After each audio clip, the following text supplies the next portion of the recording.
Hey, holy smokes. Have I been talking this whole time and been talking to nobody?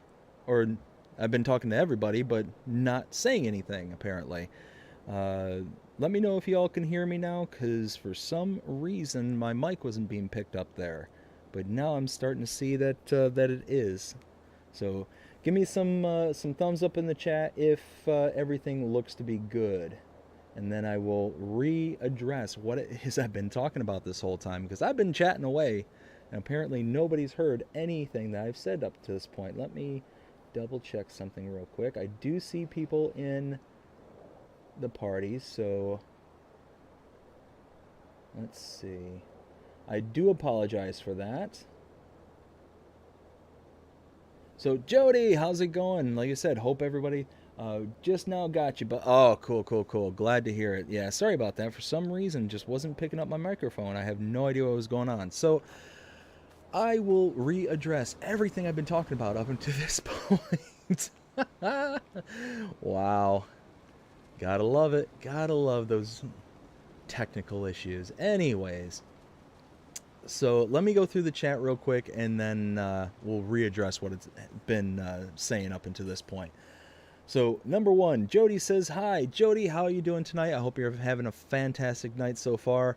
Um, Also says, "How you doing?" I'm doing okay. I'll elaborate more on that here in a minute, because that's what I've been talking about this whole time, and apparently talking to myself this whole time. Jody says it's 17, feels like 7. Wow, that's brutal. Yeah, I think it's supposed to be like in the 30s tonight, like low 30s here. So it's going to be a little bit chilly up here as well. What you doing with all that snow? I am putting all the snow that I'm gathering into my farm productions, and I am going to be using that to make water. So it's a straight conversion. I think it's 24 liters in to 24 water out.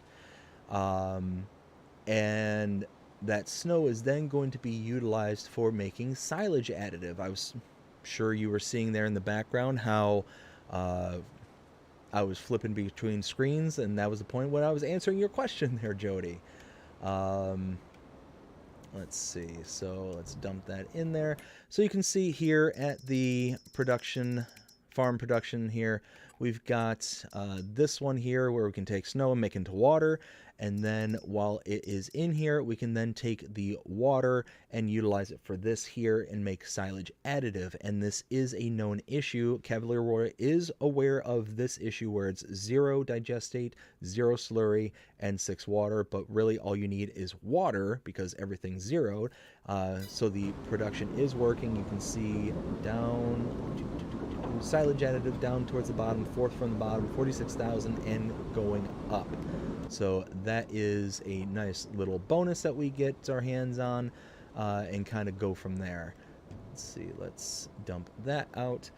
Now, let's see, Forge says, what do we got on the agenda tonight, bud? Well, we have to address some kind of behind the scenes issues that have been happening here today that I only just found out about.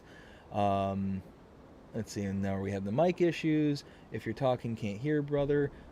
We got you now. Perfect. All right, so we're all caught up. Let me go into details as to what's happening here. So earlier today, I did a stream where I started talking about a map tour that I did yesterday called the Simple Midwest Map. And I apparently have been catching a little bit of flack today and didn't realize it. I haven't gone through any of my comments at all today. I've just been really, really busy today doing other things. And one of those, when I finally realized what was going on, started addressing it as quickly as possible.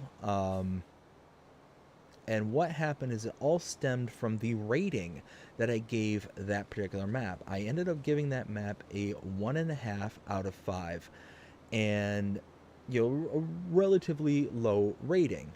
Well, I don't know if the person I've been going back and forth with here is somehow involved with the map, whether they're the map maker or a map tester potentially. I'm not sure. I have no idea what's going on or their relationship to it.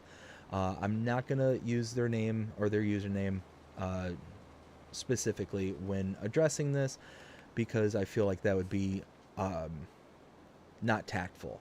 So essentially, what has been happening is after I gave the review, they saw my video and have been commenting about how the title of the map is called Simple, and therefore it should be affecting the grade at which I give said map. Um, Unfortunately, it doesn't. It doesn't affect it whatsoever. So, what is my grade? My grade is my own personal opinion as to how I feel about a given map. And there's a specific reason why I wait until the very end of all my map tours to do any sort of opinion or any sort of how I feel about a given map. And the reason that is because I want to be able to present all the facts as they are on that map, and then once I have all the facts gathered and present them and all that stuff, that's when I can render my opinion and let everybody know what I think. And like I said, the reason I do that is so that I don't sit there and influence people before they had a chance to kind of look at the map and make up their own minds. And I'm not looking to render my opinion to influence anybody as to how they should feel about any map whatsoever. It is simply how I feel about the map, and there may be somebody out there who agrees with me. There may be people out there that disagree with me. I've heard several today who disagree with what I had to say about it, and that's fine. That is completely fine. It was never my intention to be hurtful, to be mean, or anything like that. I specifically said that earlier today in an earlier stream, to where it is only intended to be constructive criticism, and I feel that I addressed those specific criticisms there on that particular map tour.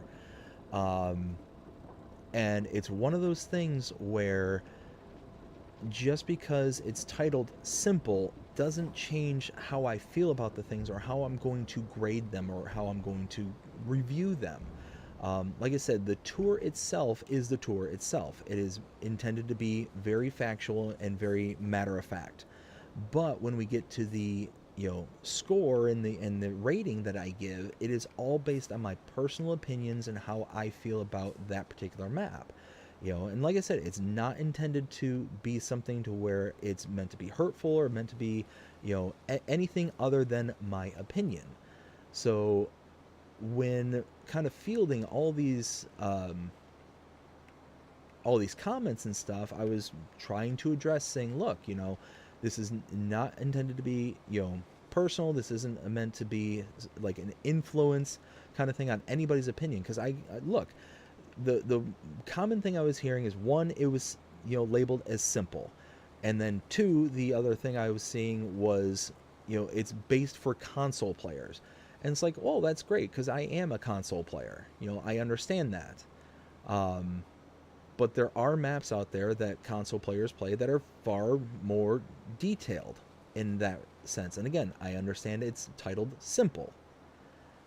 But it's one of those where there were many different things that kind of came to pass on that specific map that just really just wasn't hitting home for me.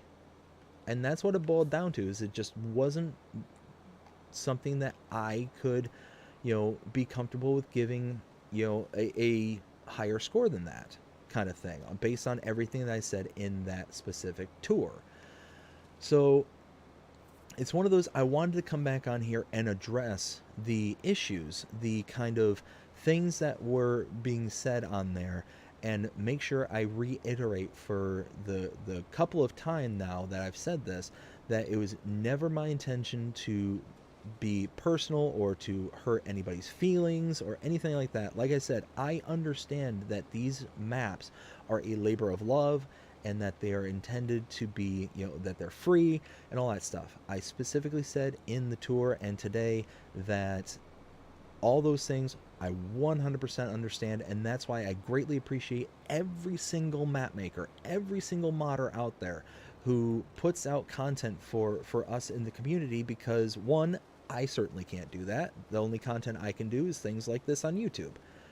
Um, so I can't make mods. I can't make maps, you know, and I certainly don't have the time to learn the skills to be able to do that kind of thing. So it's one of those where at the end of the day, I'm grateful and appreciative to every single map maker out there, even for the maps that I don't personally find appealing. That's just how, you know, it kind of boils down for me. And I want to make sure that I reiterate that, you know, one, nothing personal.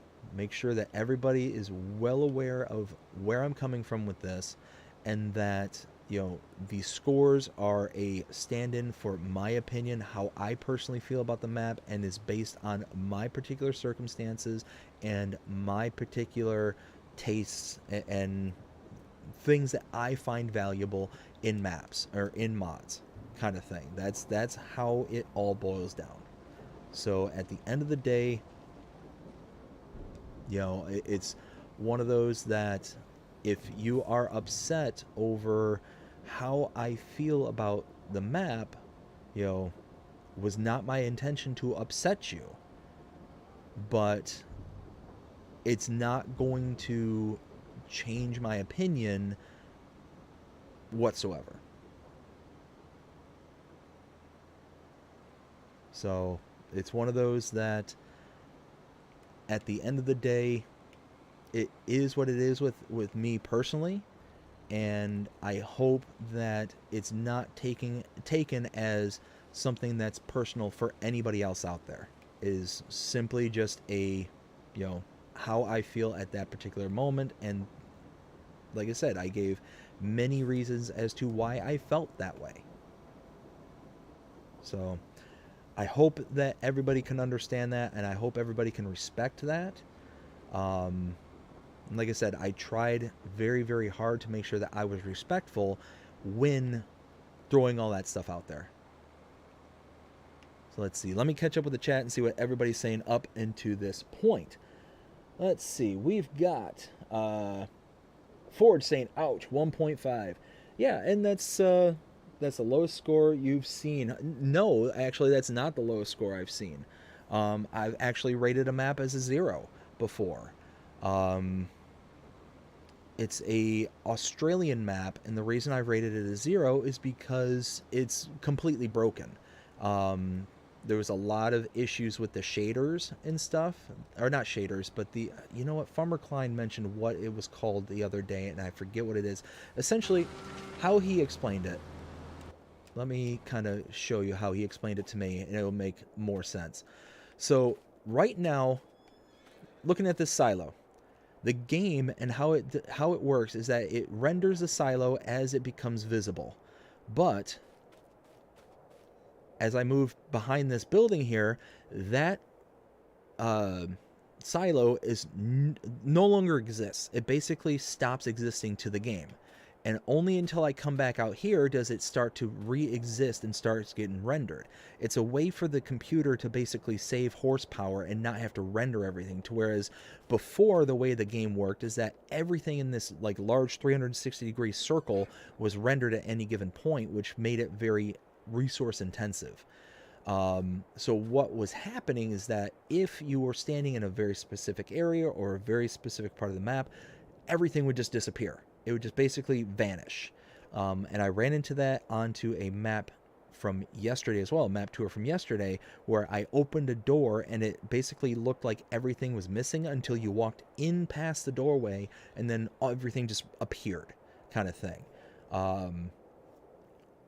So basically think of this particular map where it basically had entire selling points and entire selling stations that were just missing, completely gone, and you'd have to just walk around and eventually just start flashing and coming up in certain parts and all that stuff.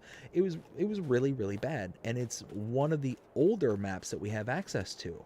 It was one of the original maps that came to the mod hub, and it hasn't been addressed, has not been updated or anything since. So it's been years since it's done anything. So when it came time to render my opinion on that, I gave it a 0. And again, it wasn't me trying to be mean. It was me saying, look, this game, this particular map is not playable in my opinion.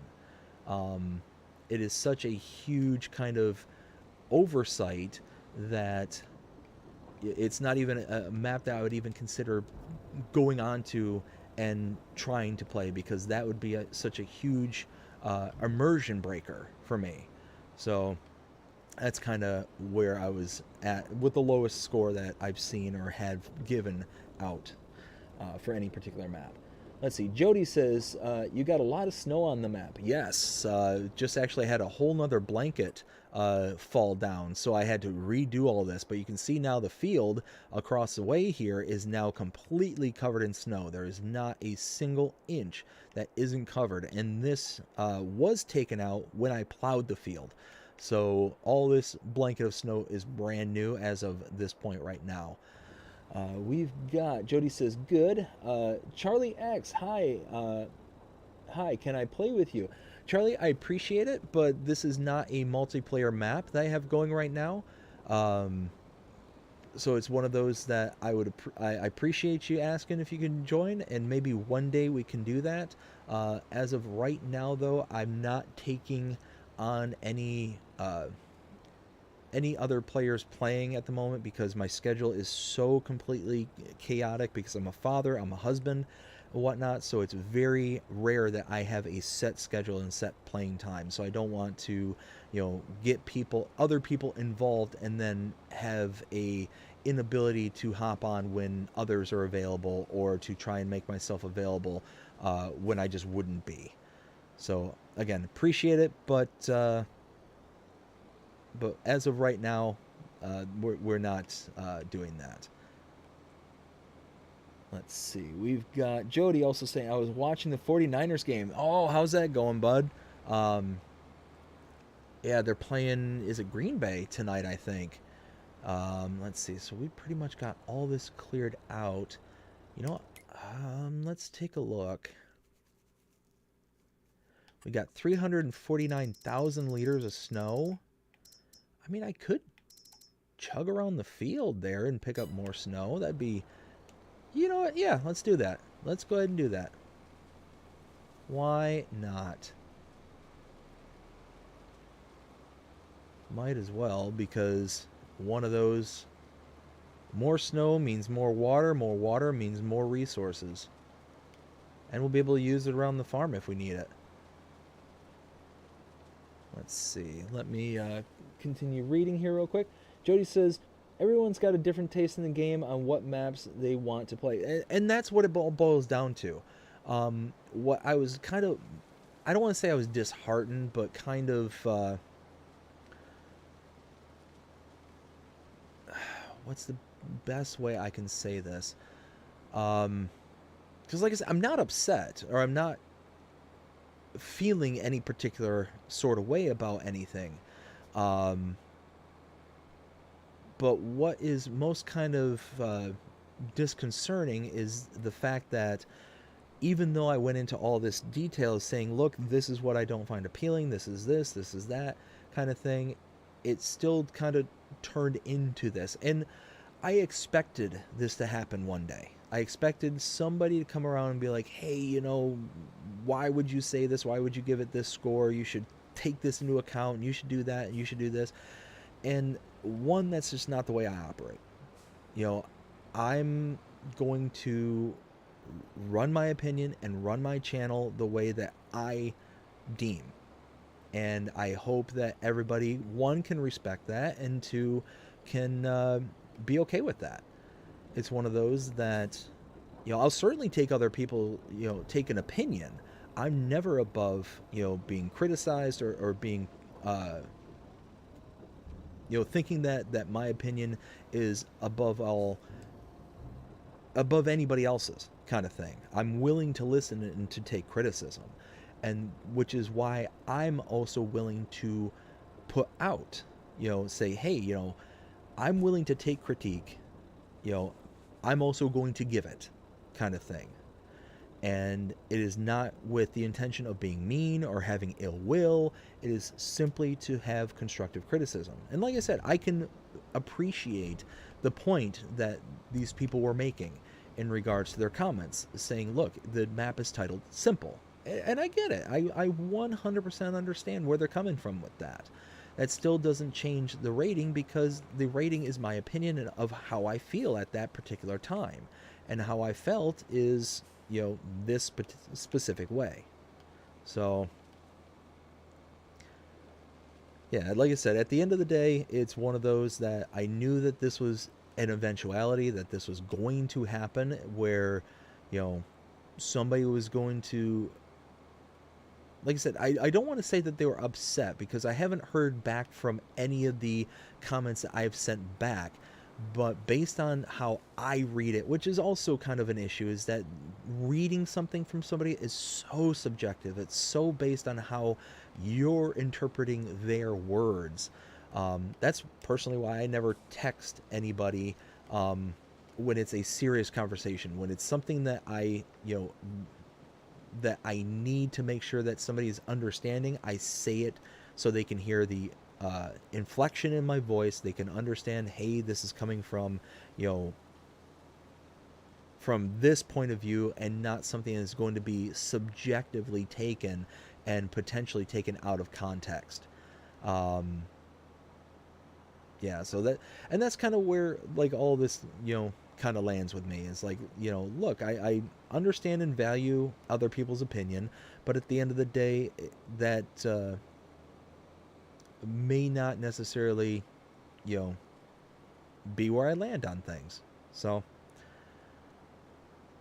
let's see. Let's turn that off. Let's see. Forge says, here, let me stop before I go run into anything. Yeah, man, you can't please everyone. Constructive criticism isn't meant to be personal feelings. It helps creators be better. And that's it. That is 100% Forge. Thank you. That is it exactly. Is, like I said, the creator, if that's who I was talking to, could very, very easily just tell me, hey, you know what? That's your opinion. I appreciate it, but pound sand. Take off, kind of thing. And that's it. I mean, that's it. I'm not going to have any, ill will or anything like that towards them. It's like, hey, that's fine. You created the map the way that you created it, and that's fine. For me, personally, that's just not my speed. And that's fine. That is fine. So, like I said, I don't want it to be a big deal. But I wanted to make sure I came on here and addressed the fact that, hey, I don't give negative scores or adverse opinions to try and influence or try to hurt. I'm simply saying this is how I feel about it.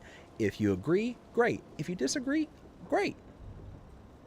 It's not something that needs to be taken as anything other than, hey, if my opinion is deemed to be valuable to, let's say, the map maker or somebody, and they want to be like, okay, you know what, I can see where this person's coming from, let me try and address it. Let me see if I can, add just a little bit something to make them happy, because it's possible that by making them happy, there's other people out there that share that same opinion, kind of thing. But again, they don't have to. There's certainly nothing that says that my word or my ratings are the end all be all, kind of thing. And I heard from another person who commented, and I greatly respect this person's comment and their opinion. They were basically saying that they think that the map is intended for people with like low end PCs. And hey, I get it. That makes tons of sense. I agree and appreciate that. I don't have a low end PC. I've got a console, and it's one of those that, based on my setup and the way things are for me, this is how I feel about it. And that's it. I mean, that's just the kind of way that the cookie crumbled on that one. So, like I said, I don't mean for anybody to be upset. Just one of those that I hope they understand, and I hope we can kind of move on. But like I said, the reason I'm focused on this and the reason I'm addressing it the way I'm addressing it right now is because there were several comments, quite a few comments, more than I'm used to in regards to something like this. So I wanted to make sure that it was, addressed, kind of thing. But beyond this, not going to speak too much more of it because, in my opinion, it is what it is. And if somebody is upset beyond this explanation, beyond the comments back and stuff like that, well, then there's nothing I'm going to do to help you. There's nothing I can say to kind of get you to understand that this was not, something that I was trying to hurt you with. But again, as we were talking earlier today with Cavalier Roy, I can understand why somebody would be upset. If they're spending, like Cavalier Roy said, he spent on one map 8 to 12 hours a day, every single day, for 8 months, making one map. One map. So yeah, I can understand where people would be upset if, somebody like myself came along and said, hey, I don't like this. You've got a lot of time, energy invested in, which is also why I say that I greatly appreciate every single map maker out there, regardless of how I feel about the map, because it's, one, something I can't do, and it's something that, that these people are doing for free. They're putting their content out there, and they are doing it as a labor of love. And I respect that. I genuinely respect that. So, like I said, beyond this point, I think it's going to be kind of a quash thing. I'm not going to sit there and continue to, go round and round about it. And like I said, it's one of those that I don't think that much else needs to be said beyond this point. We're going to keep on doing the map tours the way that we do the map tours here on this channel, and that's not going to change. And that's, Now, if here's a proviso to everything I've just said up to this point.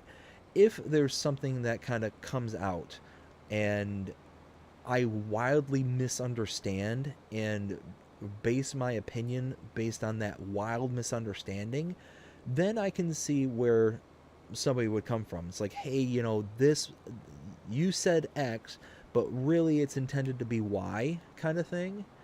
And therefore, maybe you should reconsider, or maybe you should do this.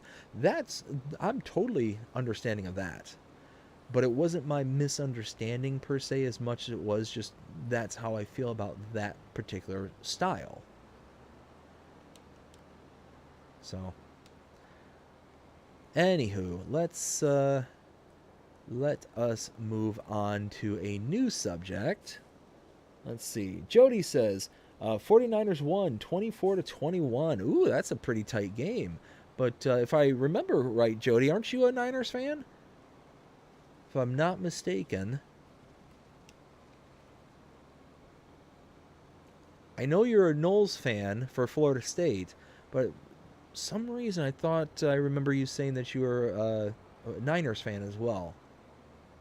But like I said, correct me if I'm wrong on that one. Oops. Let's actually pick up stuff, not just run away from it. No, stop it.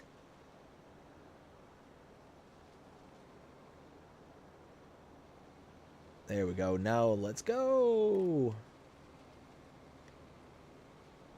Now we're talking. You are a Niners fan. Yeah, I thought so. Well, awesome. So that puts them, what, in the, is that the conference finals that they're coming up to now? The game I'm interested in is the game tomorrow with the Lions and the Tampa Bay Buccaneers. We'll see if the Lions can win the second playoff game in a row for the first time in ever. Oh man, Lions fans, I kid, I kid, but no. In all seriousness, come on, Lions, let's make something happen here. But I mean, it'd be cool. I think it'd be cool for the Lions to win another game, especially against Tampa. I mean, I'm down here in Tampa nowadays, and it's cool to see the Bucks and how they were able to wrangle in Tom Brady, and and then they got the Super Bowl with him and all that stuff. That stuff's cool, but I don't know. I like the kind of underdog, the kind of Cinderella story that the Lions would be. I think that would be kind of a really cool uh, team to move forward and actually do something with. I mean, especially because I don't think they've ever won a Super Bowl, and yeah, it'd be nice to actually see them do something, do anything. So we'll see, we'll see how they do. But again, I'm not a huge football follower. I'm not, not a big football fan. The only reason I have any interest in that whatsoever is because I'm from Michigan, and being a lifelong Michigander and seeing the Lions and how, um, like the things that happen with like Barry Sanders, him going his whole career and then, basically retiring early and all that stuff. It'd be nice to see them like actually perform and do something, you know. But we'll see. We'll see how it goes. Let's see. Jody says NFC Championship game. Okay, okay. And then the Niners are one of the greatest NFL teams. Um, I can either confirm or deny that. I just don't know enough about the NFL to be able to put my stamp on that comment. But again, you know, one of those that opinions are great. More people should have them, and yeah.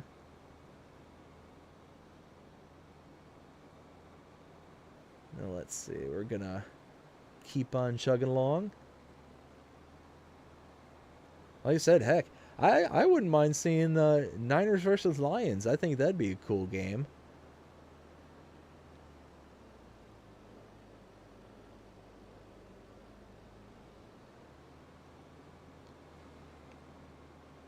And it'd probably end exactly how I would imagine it would end, but who knows?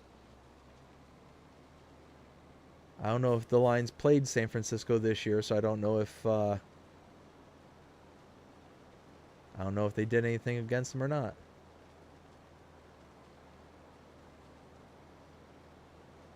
Like I said, if we were talking hockey, hockey's more my speed, and that's something that we can that I can carry on conversation for quite some time.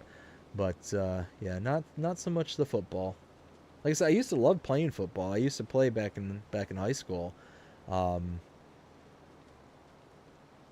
playing football was tons and tons of fun, but just one of those that never was really into like actually just kind of sitting on the sidelines and watching it, kind of thing. Which I guess makes sense because hockey's my speed and one of those that the fastest game in the world. Oh yeah, made it. Nice, nice. So we're almost at our first loop. I don't know if I'm going to do this to the whole field there. Let's see. We're at 589,000 liters of snow. I mean, I could certainly chug along at it. There's not a whole lot to do around the farm at this point because we've got pretty much everything where it needs to be. We've got the field up and running with the lime. We still need to fertilize. Well, that's something I could do. I could fertilize it. Maybe do like one more full trailer worth and then do the fertilizing with the liquid digestate there. That might be something worth doing. Let's see. The 6 championships in the, I mean, that's pretty impressive. You have 6 championships. That's certainly a lot of hardware.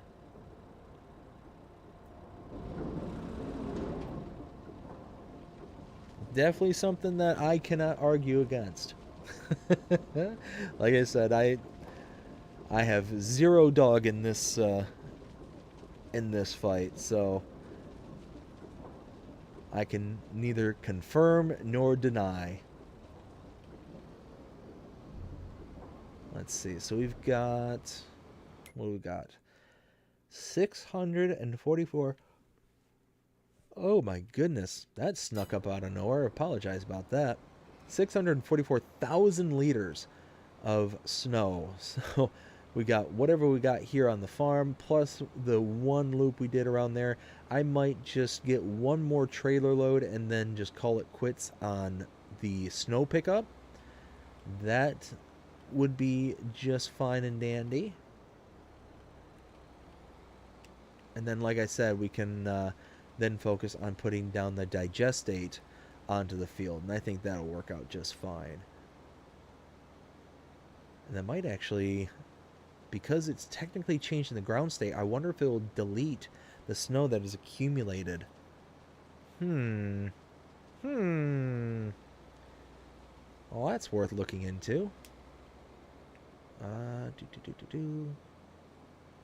Pick up the snow, pick up the snow.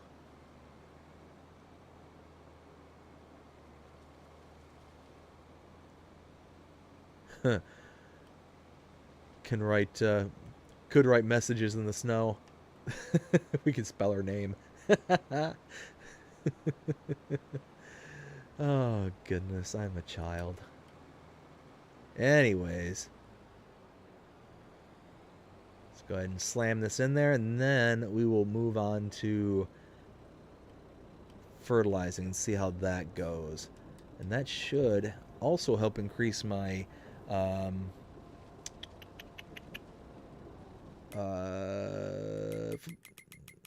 this thing, precision score, my environmental score. If that helps increase that at all, that would be really nice, because then we can start getting more of our percentages back, because right now we kind of shot ourselves in the foot when it came to our ratings. You can see we got everything, you know, at 79s across the board. We were doing really, really good, and then all of a sudden we bought this, made this, and now we've got 37. So we had a almost 80 environmental score, and now we're down to 56 because it aggregates and averages everything across the board there. Oof, just oof. Jody says, what's your favorite hockey team? Well, my favorite hockey team is the Detroit Red Wings. Has been since about 1992. I remember watching them with my father growing up, and we would... that was like, I started becoming a fan at the very tail end of when they were known as the Dead Wings. When they couldn't win for nothing. They went from, I think it was 1955 up until that point in time where they couldn't win to save their lives, kind of thing. So yeah, people were calling them the Dead Wings. Like nobody was on board with the Wings at those times. And then around 93, 94 is when they really started to make moves and do what they needed to do to start getting a winning team. And that's when they had players like Steve Yzerman, Sergei Fedorov, Nicholas Lindstrom. I mean, the whole 9 yards. They had so much just talent on that team. It was ridiculous. And then they finally won the cup, the first one since 1955, in 1997. And then they won it again in 1998, the season after their arguably their best defenseman at the time. What did I do with my... Oh, there it is. There's my slurry spreader. Arguably their best defenseman at the time was taken out in a automobile accident He is still to this day not right. He's still, undergoing all sorts of, you know, long-term lasting effects. I'm pretty sure he's got brain damage and the whole 9 yards. There was another player who was involved in it, but he ended up making a recovery and eventually came back to play with the Wings. And then a trainer who was also in the car was hurt. Um, so yeah, long story short, it was a really dark time for the team, and it was a real cool um, kind of Cinderella story when they came back. Oof, I can't see. Nope, I cannot put this. I can't put this down with all that snow there. That's not something I can do. Hmm. Well, that is a bummer right there, because I would like to put this down, and unless I go through and like plow everything or make it to where I can see what I'm doing, it really just doesn't make sense to do. And we are gonna chug through the product too. That's the only bad thing I can see about doing this, but I mean, really kind of have to.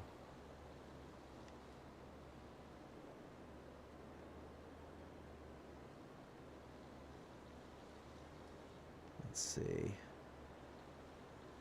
Ugh, I just don't think this is gonna work out for us. I was hoping that if I went through and did all this, if I went through and just kind of uh, used my fertilizer spreader, that would change the ground state and therefore would actually delete the snow on top. Apparently that's... Oh, wait! That's something I could potentially do. That is something I could do. Ooh. Let's do that. Instead of picking up all the snow, why don't we get a salt spreader? That's what we're going to do. We're going to go to the shop, get a salt spreader, and then I've got salt there at the farm. How much salt do I have at the farm? Let's pull off to the side just real quick.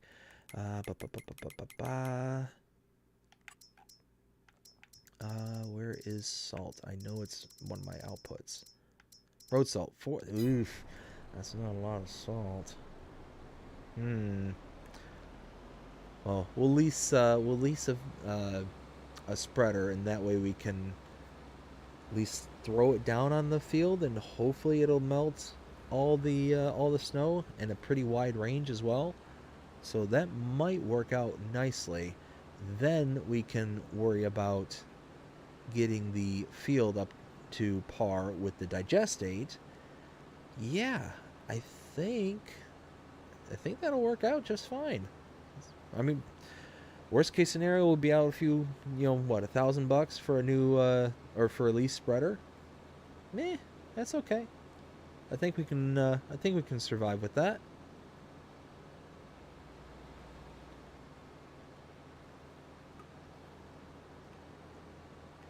Oh, easy. For some reason, I thought if I turned right there that I was gonna slide rather than actually get grip because of that little blanket of snow right there.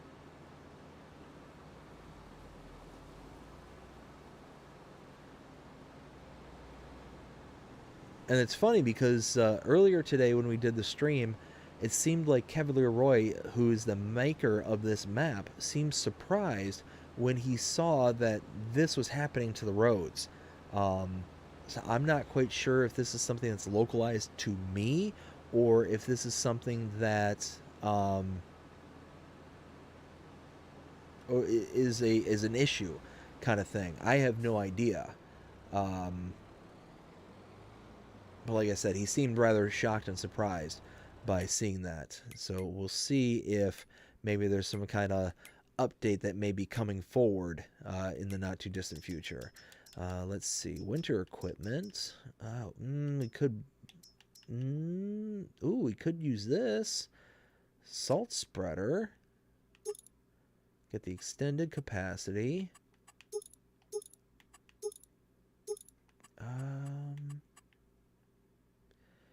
Yes.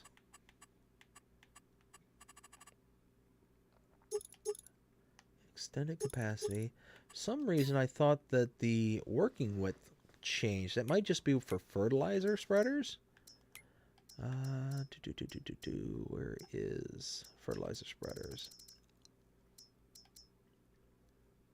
Huh, I don't remember downloading that. Anyways, there it is. Okay, so it is adjustable on this one, but it's not adjustable on the other one. So that's fine. That's fine. Let's see. That's 10 meters. So this one's a little bit bigger, but it has a much bigger tub. So let's use this.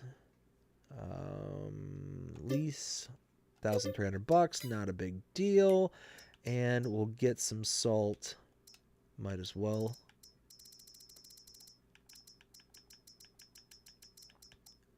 What was it? That's not salt. Oh, that is salt.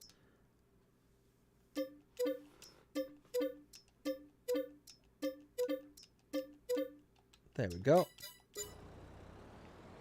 Alright, so we got our spreader.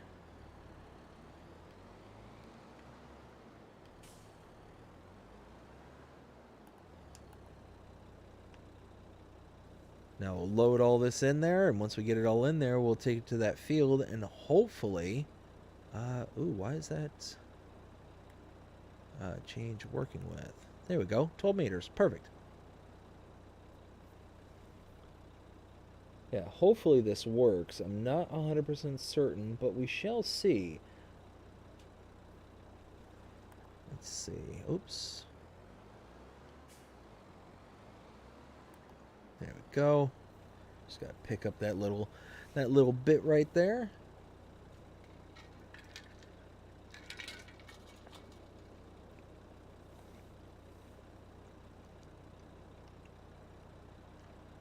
So I really hope this works.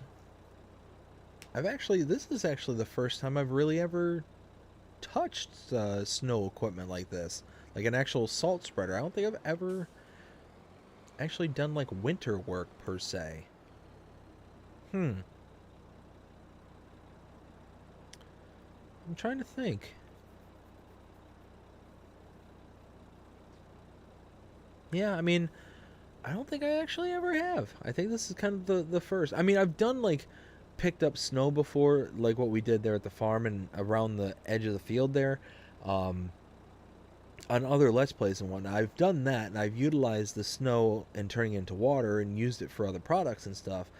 And actually, if you can get water, especially if you can get water for free and you have a sell anything sell point, it actually works out really profitable because you can just, take the water for free and then sell it, kind of thing. Works out really nice, but at the same time, one of those where if you're going to do something like that, then you might as well just get like the government subsidies or something like that and just kind of bring money into the game, kind of thing. It's not that it's, quote unquote dishonest or anything. I mean, you can do it, but might as well save the headache if all you're doing is, kind of getting it to where you can create money and bring it into the map itself. Let's see. Whoa, easy there, big boy. Alright, so I don't have access to this land. That's fine.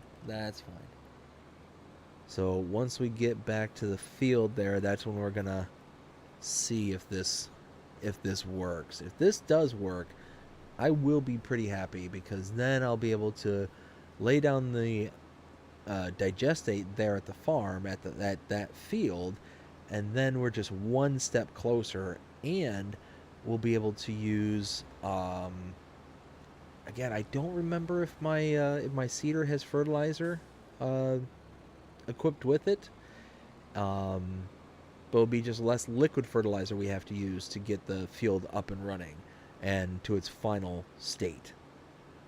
So we'll see how it goes. Yeah, even though that kind of little blanket of white is on the road, it still drives as if there's no snow on it whatsoever. Yeah, like, drives totally normal, totally fine. Not sure as to why uh, why it's doing that. Like I said, we've had at least 2 blankets of snow that's come on, 2 layers of snow that has come on to this map. So it's one of those that it just seems like there's something amiss. Alright, so we are here at the field. Yeah, see, like, here you can see I'm just sliding around kind of thing.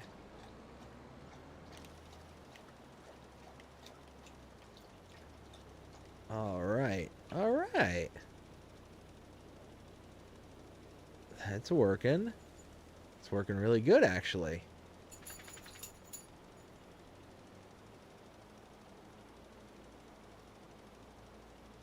So I wonder if I can hire a worker because I'm over this field here.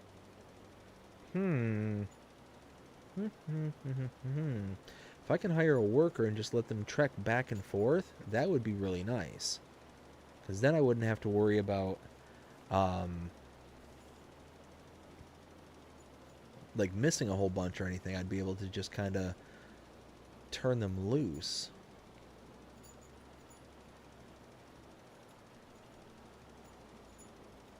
Well, let's make this first kind of trip around, and then we'll see how that works. Let's see.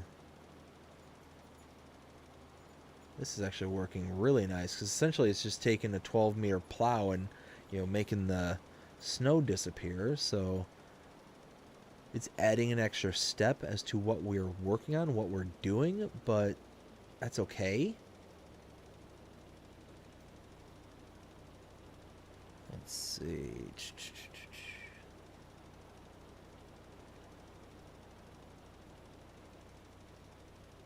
And I'm gonna sneak up to the edge over here because I want to be able to see it.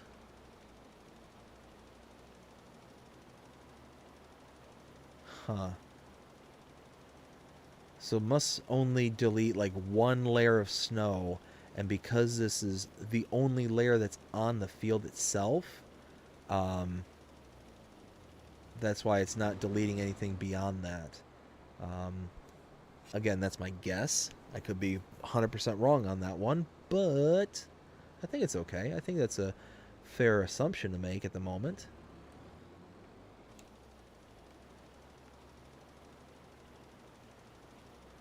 Like I said, we're gonna see if the worker can actually pick up on this, because that would be really, really slick if they could. We're gonna have, wow, we're gonna have so much salt left over. Holy smokes. So much salt. Yeah, you can see right there where we were able to actually get it.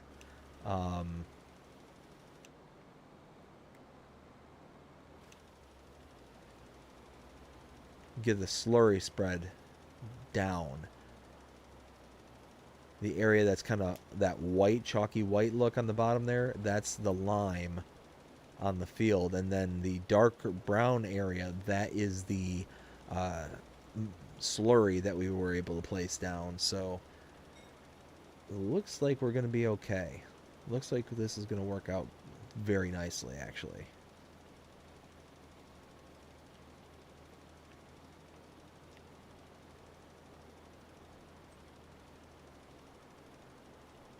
Let's see. Let's finish making our trip around.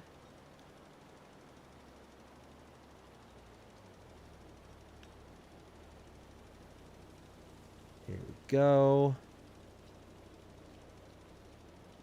Beautiful. Love it. And then once we get down to this end, I'll see if the worker can figure things out. Actually, while I'm thinking of it, let's see. No, see? Yeah, there's something about that second layer there that just doesn't like. So it must just take off the most top layer and then leaves something at the bottom if there's multiple layers built up kind of thing. It's gonna be my guess at least. Let's see. Let's go here. And boop. No! Wait. Aw. Sad face. No field found. Oh well. Whoa!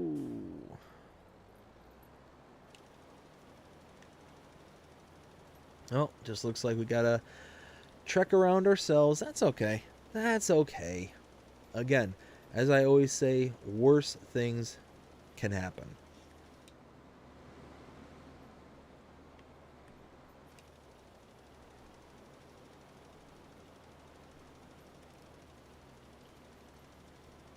But at least we're kind of trekking around here at 15 miles an hour, and you got 25,000 liters of salt that, I mean, now seems like it's a huge overkill.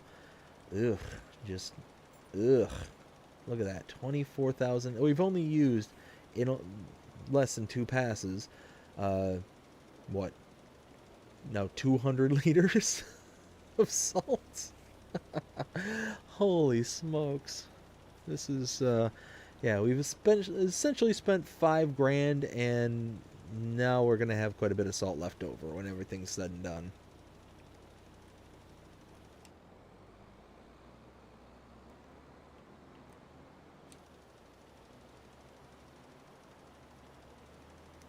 Let's see.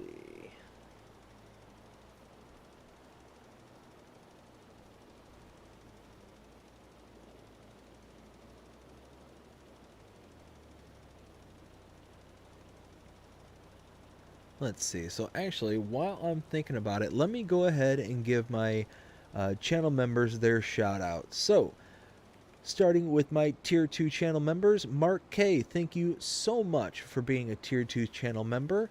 And right now, you are it. Greatly appreciate you. Thank you so very much. And if you are interested in becoming a channel member, go ahead and check out the link in the description below, or check out the join button on the main channel page. You can gain access to 2 different tier levels. The first one gets you access to things such as custom emojis, custom badges, as well as early access to edited content such as the channel shorts and Let's Play series. And then Tier 2 is exactly what you just heard a few seconds ago. You get a shout out every single live stream that we do. So like I said, if you're interested, the Tier 1s start at 99 cents a month, Tier 2 at $4.99 a month. It is greatly appreciated if you are a channel member, or if you can't be, I understand. It is certainly not a requirement. But it does go to help the channel greatly in the sustainability and the potential growth that this channel can do. Whoops, wrong buttons. Let's try that again. There we go. Definitely have some big plans for this channel, but it's one of those that we can only do them, if the channel continues to grow and continues to, do well. So greatly appreciate every single channel member. I greatly appreciate every single subscriber out there. Thank you all so very much. And one thing I will say, we have had an amazing day with the channel today. We have gotten over 15 new subscribers to the channel today. A very good growth day.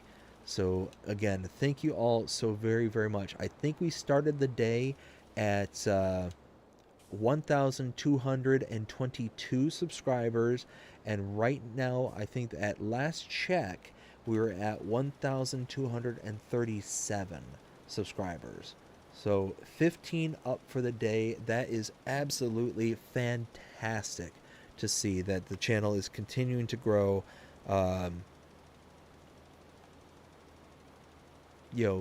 Continuing to grow, continuing to find new people is just amazing. Absolutely amazing. I know I say this almost all the time, but it's amazing to see that where I was over a year ago, if you would have asked me over a year ago, hey, do you see that you're going to have over 1,000 subscribers?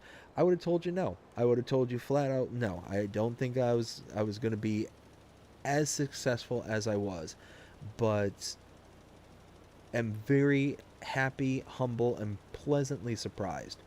Um, that we're finding our audience, that we're finding great people, like I said, like Jody, um, like Dust Bunny, like Forge, uh, J Meister, and I mean, just the names can go on and on and on of all the people that I get to interact with every single day.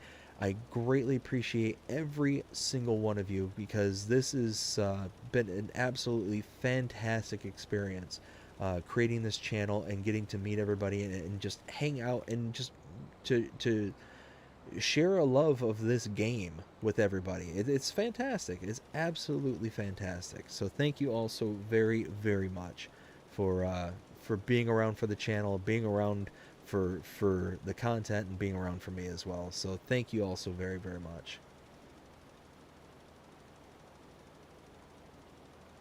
Let's see. So we are just chugging along, trying to get all this snow off the field.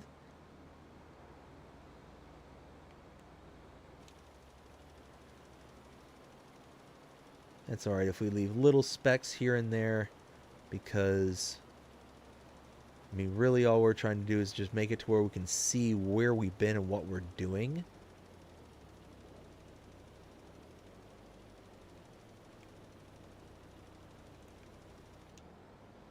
Let's see, just keep on doing our pirouettes there, our little whoop-de-doos.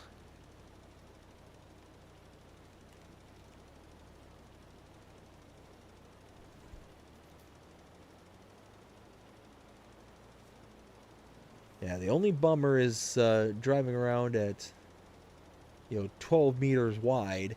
I wish the spreader had a little bit more width to it, but I mean, certainly not the worst thing in the world. We are going at what, 15 miles an hour, which is a nice little speed to apply down a product. So not the end of the world.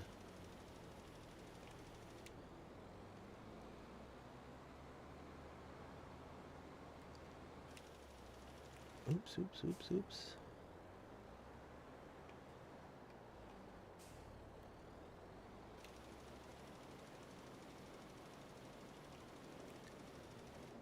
Yeah, see, I am bummed out that you can't use the AI worker for this particular thing. But I mean, it does make sense. It absolutely makes sense that you can't use an AI worker, because most times you're going to be using salts on roads and around farms and stuff like that. So it does add up. It does make sense. It's just kind of a disappointment. It's a bummer. I was hoping that if I was within a field or something like that, it would just work as the normal AI worker would work. But nope, nope, nope, nope. That's fine though.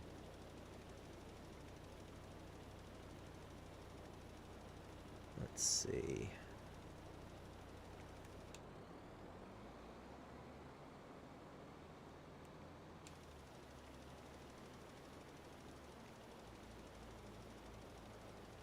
So if we can get all this snow cleared off, or I should say when we get all this snow cleared off, we'll make a kind of headland around with the slurry spreader back over there.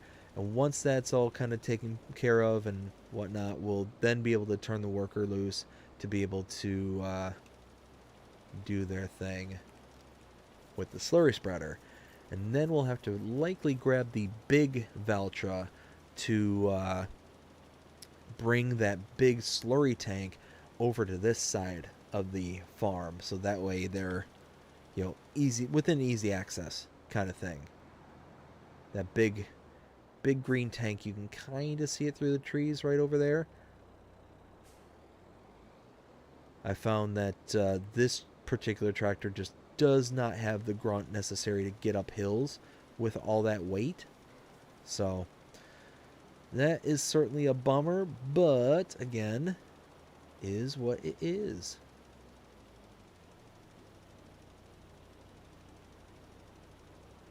Wow, I didn't realize it's already 12:30. You know what? I got a really late start to this. Um, like I was mentioning earlier, I was replying back to, you know, several comments and stuff before hopping on this stream. So I was going to start the stream much, much earlier than what I ended up starting it at. Um, but I wanted to reply back to those comments because one of those that I feel that it deserves at least a follow up kind of thing. It deserves to be addressed, but going much beyond this point here, like I mentioned, is not going to be fruitful or productive, I think. So, like I said, I hope the person reads it. I hope that they, you know, understand where I'm coming from on it, and that we can just kind of move forward together, kind of thing. That's my hope.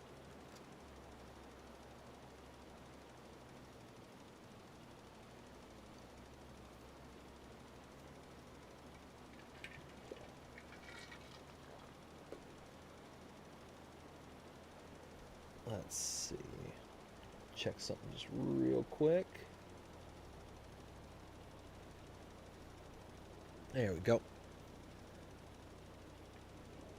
So we're whittling this down. We're getting there. We're getting there. Certainly getting there, because we got all sorts of different jobs that we really need to get done, but a lot of them have to wait until the end of winter. Once March hits, we're going to be slammed with work to do. We've got to plant. We got to fertilize. We've got to roll. I mean, just so much stuff that we're going to have to do to get this field up and running. And my hope, I've never planted at the time of the year that I'm expecting to plant. I'm planting in March. I've never planted this particular. Wait a minute. We have a plowing contract? Really? Well, you know what? Might as well. Let's go fire that up. If we can make money, let's make some money. 118? Okay, I know where that's at.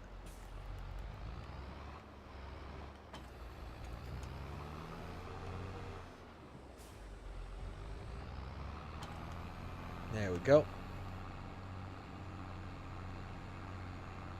I mean, phew, we can set a worker off to do this and make, what, 5 grand?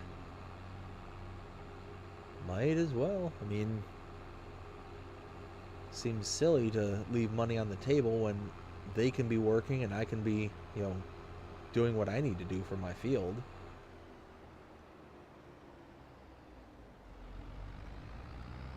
Yeehaw! Fishtail with a big old plow on the back. Got the real fishtail.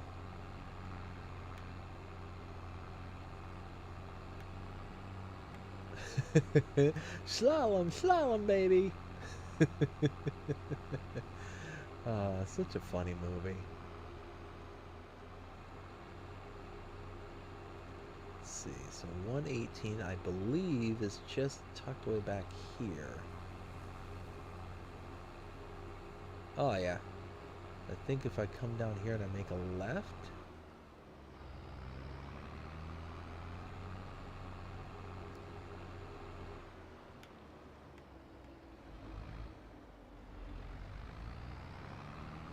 There, perfect. Let's unfold this. Oops, bumped that.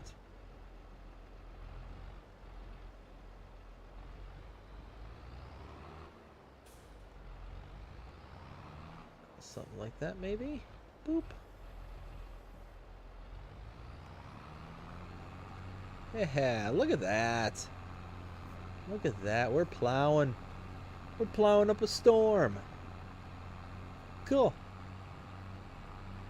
Love it. Now let's go back to salting.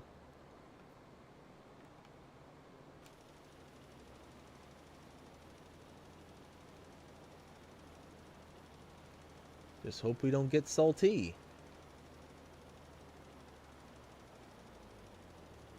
Let's see. A little bit of a dad joke there. But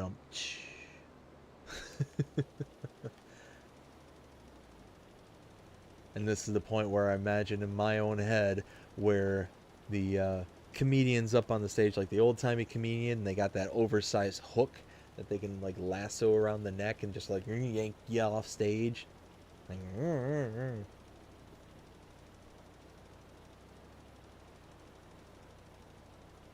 what do you mean he's blocked?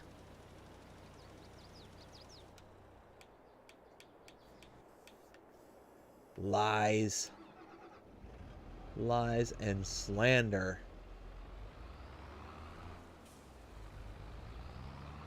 Well, I guess I'll try going this way.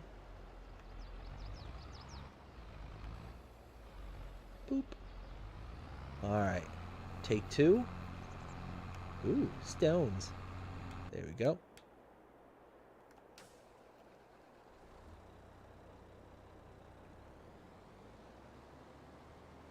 Alright. Oh, hey, it stopped snowing. Just realized that.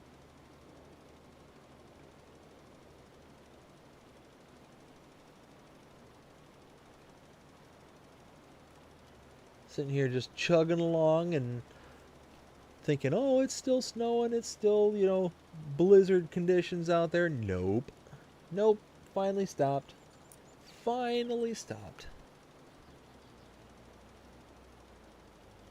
Never, ever have I claimed to be the most observant person in the world. And if you ever need a testament to how unobservant I am, ask my wife. She could tell you, see, he completed his task. How was he completing his tasks?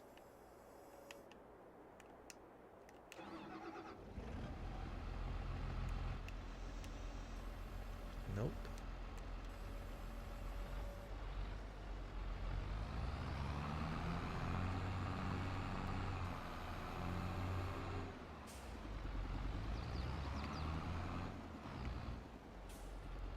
Well, I thought this was a good idea up until all this nonsense happened.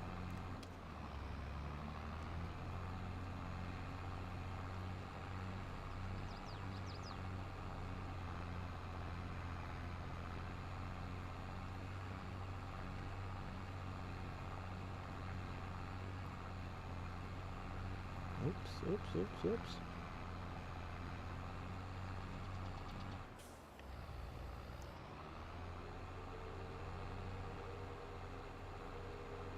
Okay. Now let's switch this around. Now that there's a little bit of a buffer here, I wonder if that helps out at all.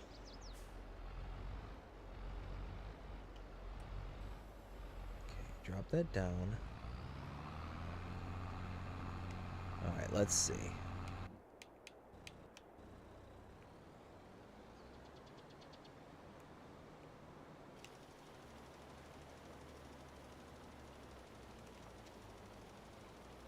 Let us see. Do we get any more messages? Or can we finally get back to work? Ay. Like I said, it's just one of those that you don't always get the greatest of luck sometimes with the AI workers, and certainly seems like it's more often than not that we don't get the luck. He's approaching the end. Oops.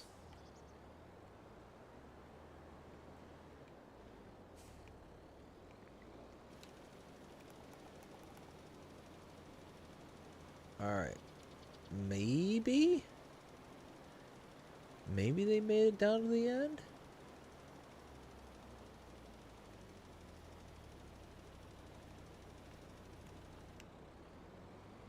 Can't tell just yet.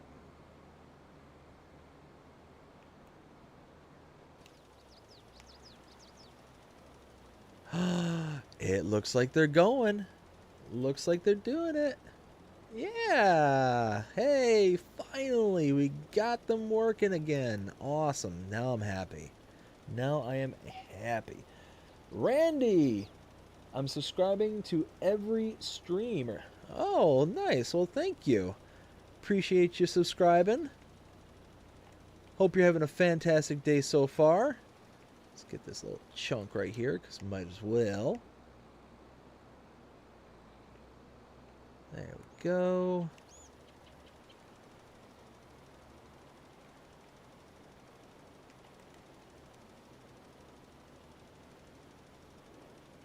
So, Randy, how's your day going? Hope you're having a fantastic day, like I said. Let's see. Randy says, you're welcome. And I am. Awesome. Glad to hear it, bud. Glad to hear it. Let's see. So right now we are just going through and we are trying to get all this snow off of the field because we started to put down some digestate onto the field, preparing for when March rolls around when we can do all of our seeding and all that stuff. But the problem is that I couldn't see where everything was. I couldn't see where I was placing down the digestate. So we had to address this issue first. And unfortunately, I chose the one salt spreader that apparently has a really good drop rate. Bought 25,000 liters thinking that it was going to go by, lickety split, was going to have to probably go up and buy more. Nope. Wrong. It's like Lex Luthor and Superman. Wrong. we ended up getting the one salt spreader that's we haven't even used 1,000 liters on this whole field, on this massive field. We just used 700 liters. Like, that's ridiculous. The rate of salt that we're applying to this field is just ludicrous. I hope I can actually put all this salt into the chemistry lab there at the farm, because otherwise I'm going to have a lot kind of just hanging around places. But we'll see. We'll see. Let's see. Randy asked, do you play GTA 5? So I played GTA 5 way back in the day. I don't play GTA for the channel, but when the game first came out, I did play it and really enjoyed it. Not too sure about how I feel about the newest one that's coming out, number 6 there, but we'll see. We'll see how it goes. One of those that I hope Rockstar does a good job with it, but we'll see. We'll see.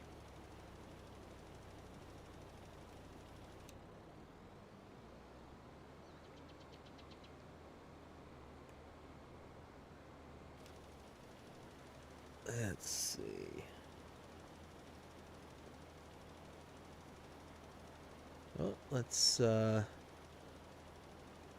I see the chat moving there, and I'll read it in just a second once we get here. I have a real bad habit of reading and driving, and it always ends up a disaster for me. So let's see.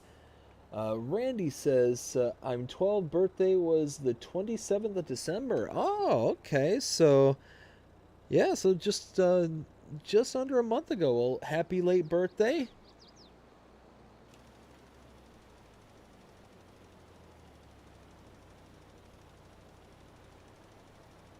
So it's one of those. Have you played GTA 5, or have you just are you just like asking around kind of thing?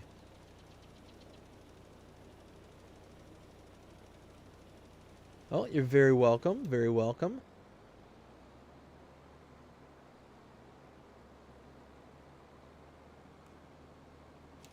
There we go. Get this back up and going.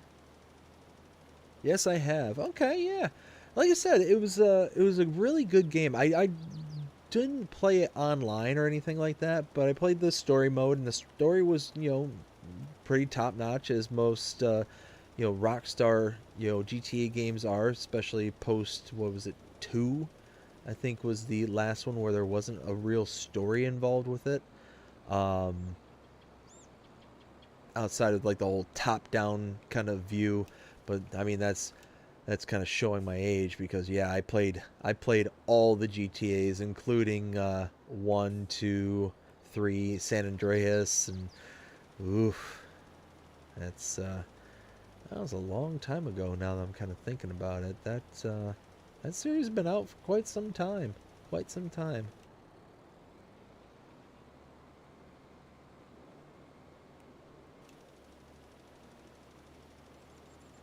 Yeah, I remember just how limited you were in that game too. I mean, you could go around and steal cars and kind of blow things up. That was pretty much it. That was pretty much it. And there was really no, like, from what I remember, but I was really young, so I didn't really understand much of what was going on um, when that game came out. The originals came out. Uh, Not a whole lot of real rhyme or reason behind it. Like, I remember you could like steal cars and take them to specific places to have them shipped overseas and stuff. That was something I remember as part of like a way to make money and kind of build up your resources. But oh man, yeah, that was way back when. I got to look up and see exactly when that game came out because I'm feeling old just reminiscing about it. Let's see. Uh, let's see. Randy says middle school sucks. Dang. Was Simon Thayer? Sorry, bud. Don't know what that last one there means. I mean, middle school. It's one of those. It's all about what you make of it. You know. Um, like I said, there's certainly worse things to be doing than going to middle school, and as long as you're gonna go there and you know do what you got to do to try and get good grades and whatnot, then make the most of it.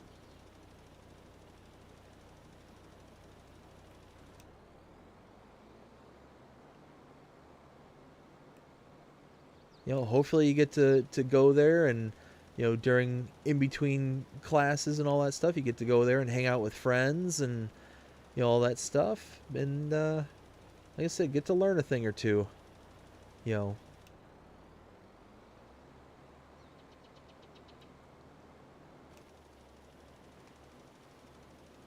oh, we're almost done with the field. We're almost done. Yes, let's go. Let's go. Hey, I'm drifting and leaving streaks behind. There we go.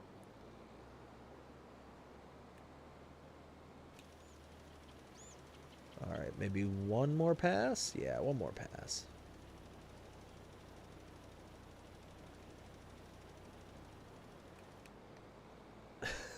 We didn't even use 1,000 liters.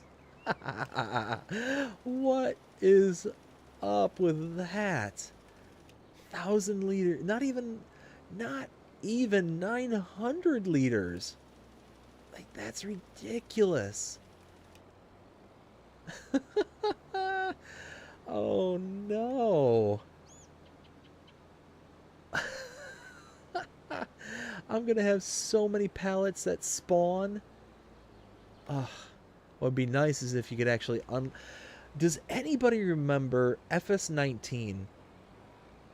There were versions of some of the trailers, like the salt spreaders and stuff, where you could actually unload into silos and stuff. I desperately miss those. Yeah, see, that's not an option here. Do we have an unload option? Oh, we don't even have an unload option. No. So I bought all that. I mean, we're talking, what, 5 grand? Ugh, well, yeah, you can't unload salt. I didn't know that. Well, oh well.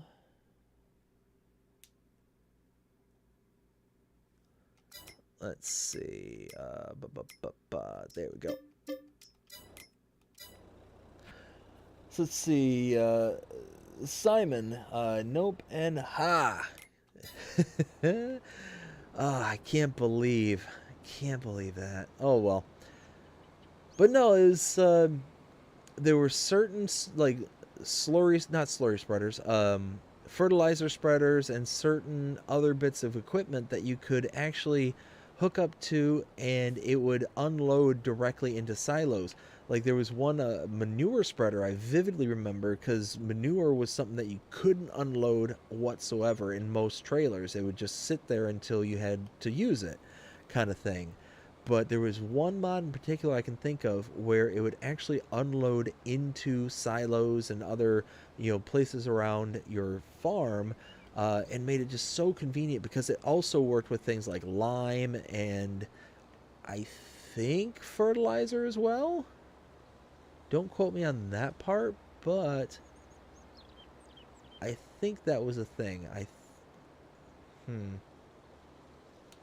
don't know why the animation is skipping like that. That's okay. We are putting down some digestate. Love it. Love it.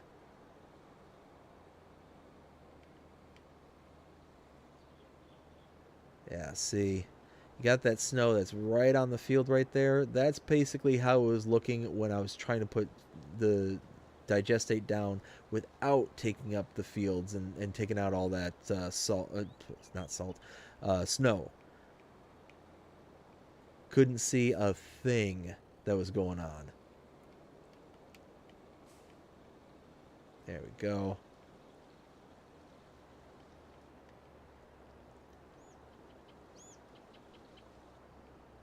So I think I'll be able to kind of make one kind of pass around, and that should give me enough space to be able to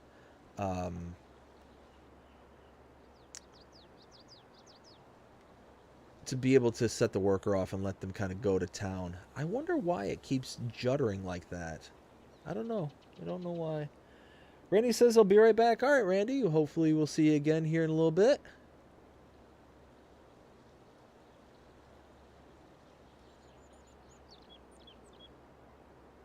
This was certainly more than what I was expecting to get done tonight, but worked out rather nicely, I think. I think when it's all said and done, we're going to be in a really good position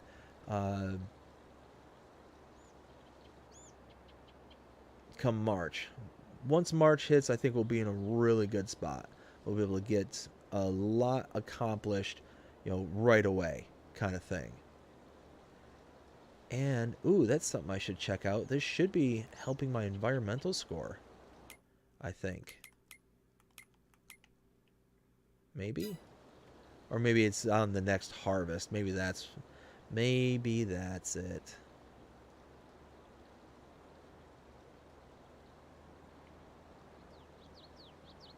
Let's see. There we go. So yeah, we're putting down that oh, and we're out. Let's see. Let's go here. Let's get our big tractor. Where's... Oh, hey. I almost forgot about you. You keep working, you. You keep doing your thing. Let's see. Let's go back to the big boy.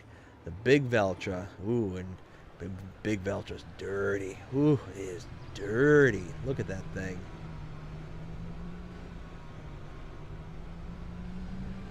Let's see. Grab this.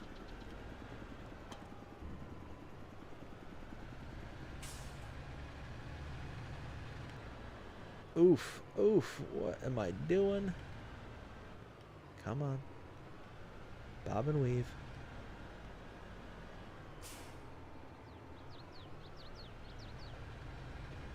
There we go.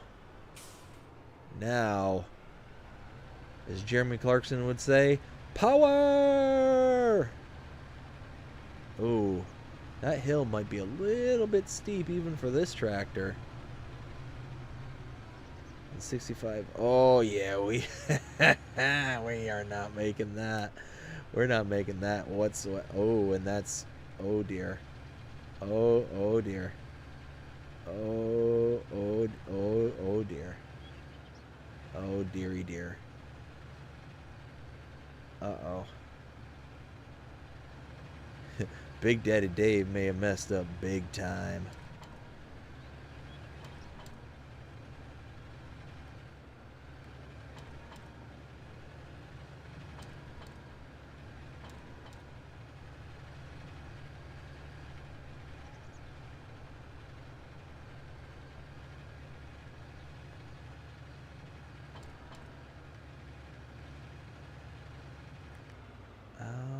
Hmm.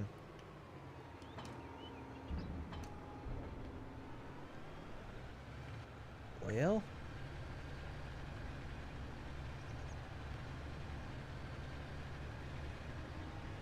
let's see if we can... Oh, dear.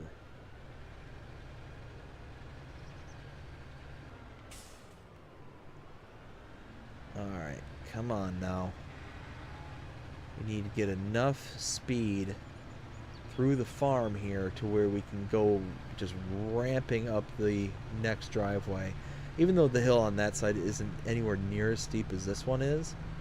But... let's just do this. Let's put it... give it the beans. Come on, tractor. You got this. I think you can. I think you can. I think you can. Oh, yeah. Oh, yeah.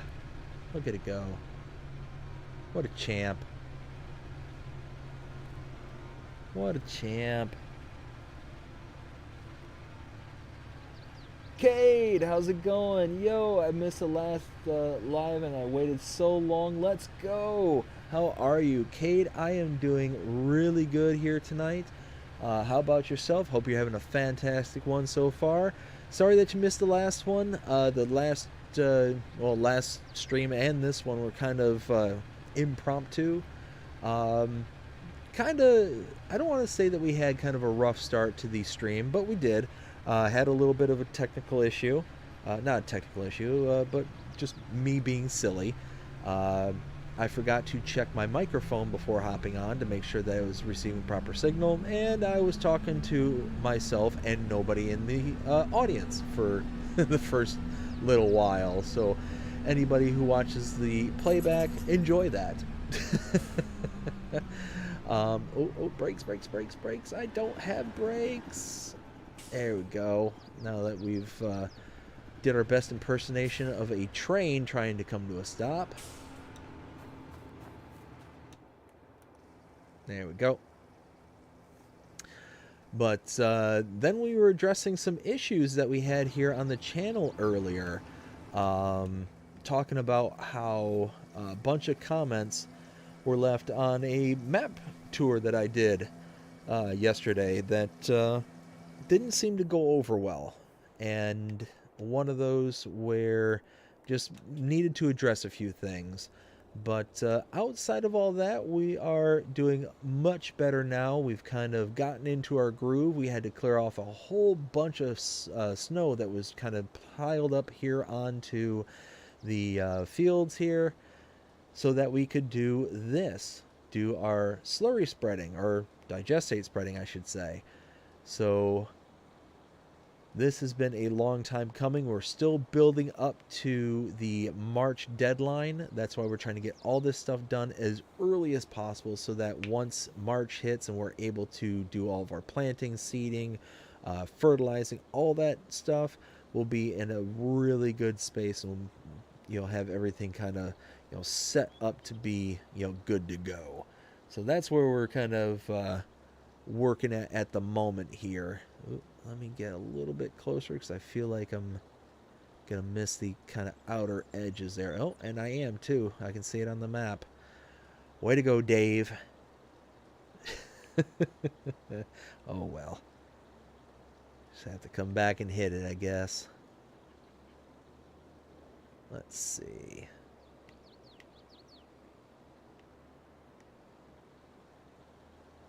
Oh, let's keep sliding over just a little bit. Make sure we're getting everything. Let's see. Randy says, my name's Caden. Oh, good to meet you, Caden. Let's see. Cade says, doing okay. I got home from surgery and I'm healing up. I flew up to Pennsylvania from Texas and back, so I've been trip. Wow. Oh, and I'm just sitting here talking after I thought I turned off my machine, but thankfully it's not dispensing anything because the game is smarter than I am, apparently. Anyways, oh man, you had surgery. Well, I hope everything's okay. Hope everything was good and worked out for you.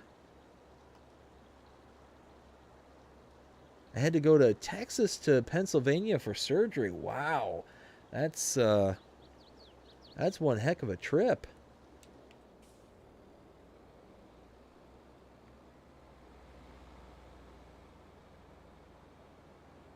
Let's see. All right, let's see what we got here. Let's go like this and boop.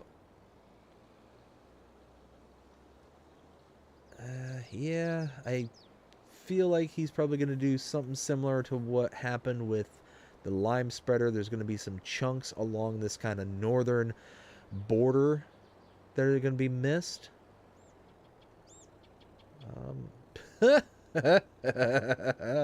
Okay, okay. Mr. AI worker, I think you missed something here. I hired you to do a job. You had one job. Oh my goodness. That's okay. Okay. Okay. Now are we gonna be friends, AI worker? Are we gonna be okay?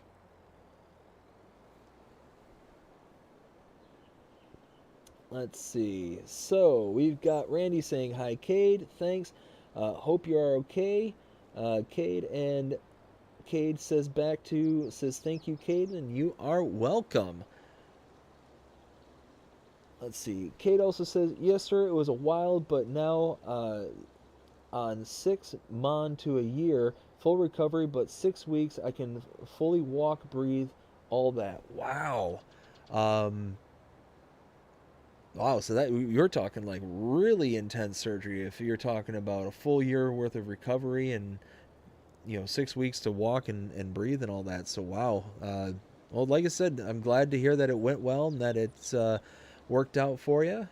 Especially after such a long trip like that. That's that just adds a whole like new dynamic to it as well. So not only are you going up for surgery, but then you're going on this really long trip. You got plenty of time to kind of get in your own head about everything. It's oof, holy smokes. But no, like I said, I'm glad to hear it went well and that you're back and resting up. That's surgery's never fun. The last surgery I had was about 7 years ago, and it was a gastric bypass, um, which ended up helping me, lose a bunch of weight and all that stuff. So, why are we? Oh, we're putting on the field next to us, aren't we? Oh well, that's fine. Not the end of the world. We'll just keep on going. But yeah, get the gastric bypass about 7 years ago. Yeah. Anyways, um, and that I mean we're talking maybe several weeks worth of actual recovery, but the it wasn't like anything like taking up to a year or something like that. That's wow. Like I said, I hope everything turns out good and that it was all gravy from here. That's my hope for you, bud.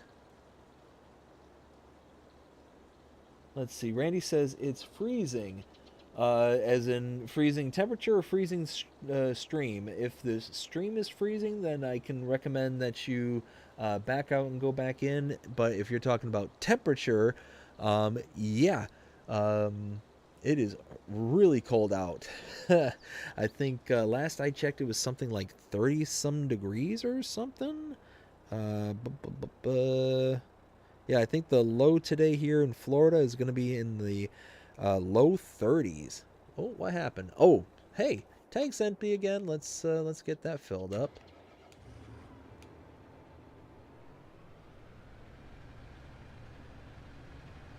The one nice thing about doing fertilizer or doing uh, like what we're doing here with the slurry spreading and all that um, on a limed field, it is so easy to know exactly where you need to touch up.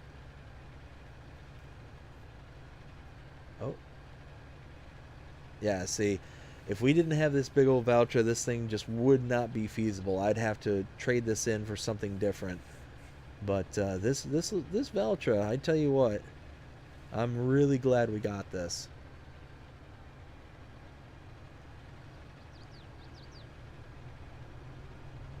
Oh, and Randy says, or Caden says that he's back. Awesome, awesome. Glad to hear it. So yeah, you were talking about the stream itself was freezing. Yeah, if you ever have that kind of issue, I know sometimes people's internets kind of go up and down. I cannot stop. Again, I guess we just want to do our own impersonation of the train. Um, if there's ever an issue where the stream seems to freeze and come in and out and stuff like that, backing out of the stream and then coming back in tends to fix things. It just sometimes tends to be something on YouTube's end or something to do with people's local internet where it just kind of makes it go a little wonky. But as far as I'm aware, everything's green and good to go on my end. um, yeah, stream health is in the green, so we are good to go there. Let's see. There we go. So let's back up just a bit and... Oh. Oh, blocked by an object. Aha.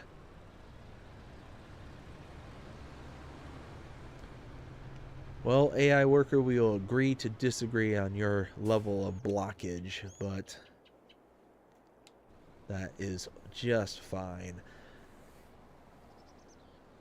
Yep, that's what I did. Nice, nice. Yeah, that's I've heard several people say something along those lines here recently. Actually, I think Forge was saying something like that earlier, where the stream either seemed juddery or something was going on.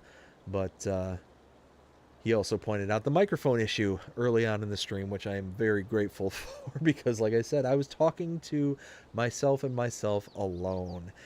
And yeah, as a YouTuber, not exactly the thing you want to do is to just have a conversation with yourself. So when you're streaming live, you tend to like a bit of participation with your streams.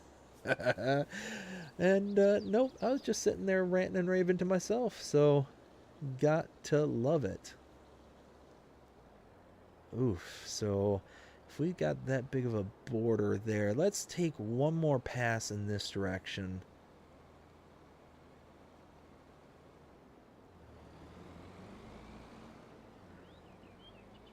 Oh, we are just not turning whatsoever. There we go.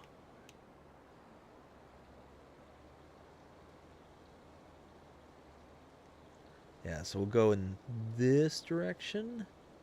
Kind of create a nice little border between me and the map edge. And that should help out the AI worker, I'm thinking. Is Kate still here? I'm not certain. I hope so. Cade, you still out there?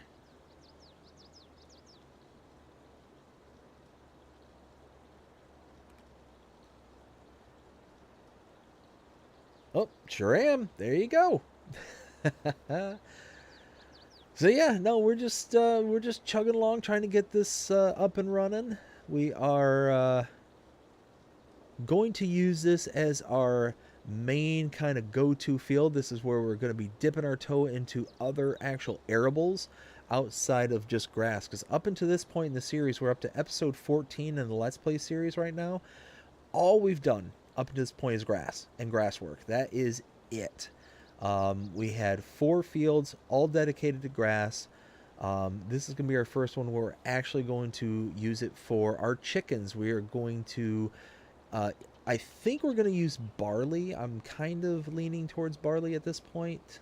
And that should be kind of a good...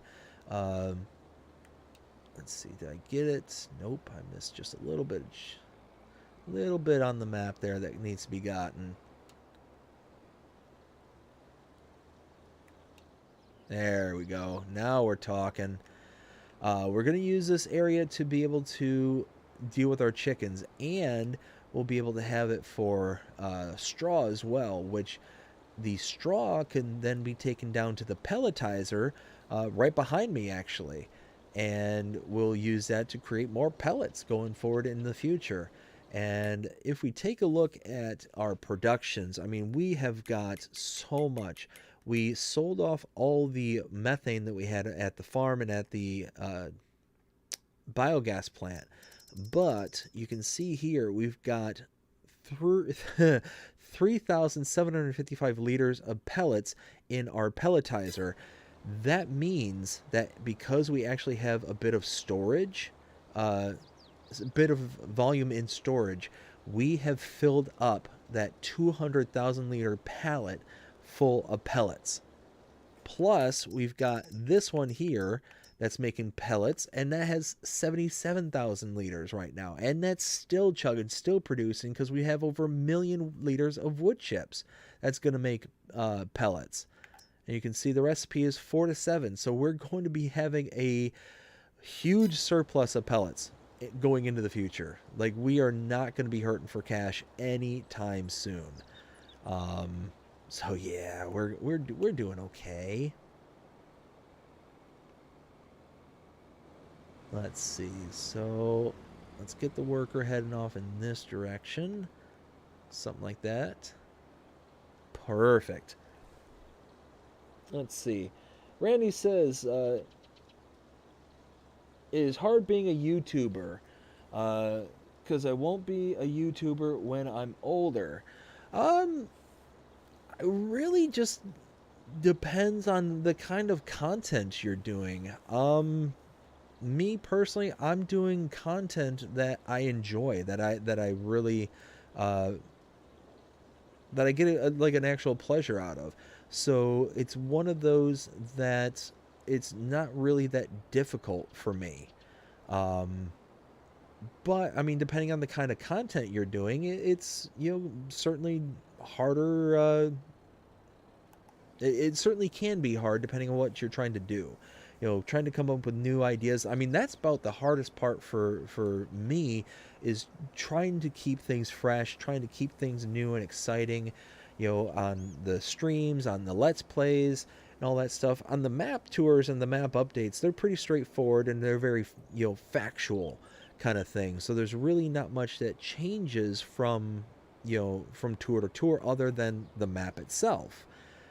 But this content, like trying to keep things, you know, upbeat, interesting, and fresh, yeah, that's certainly, you know, can be harder. But one of those, if you're passionate about what you're doing and you enjoy it, then it just kind of comes. It just is natural at that point.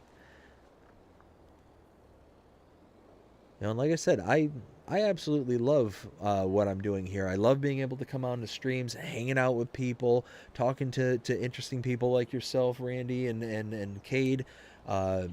Spoke with Jody earlier, with Forge, with who all did I see earlier?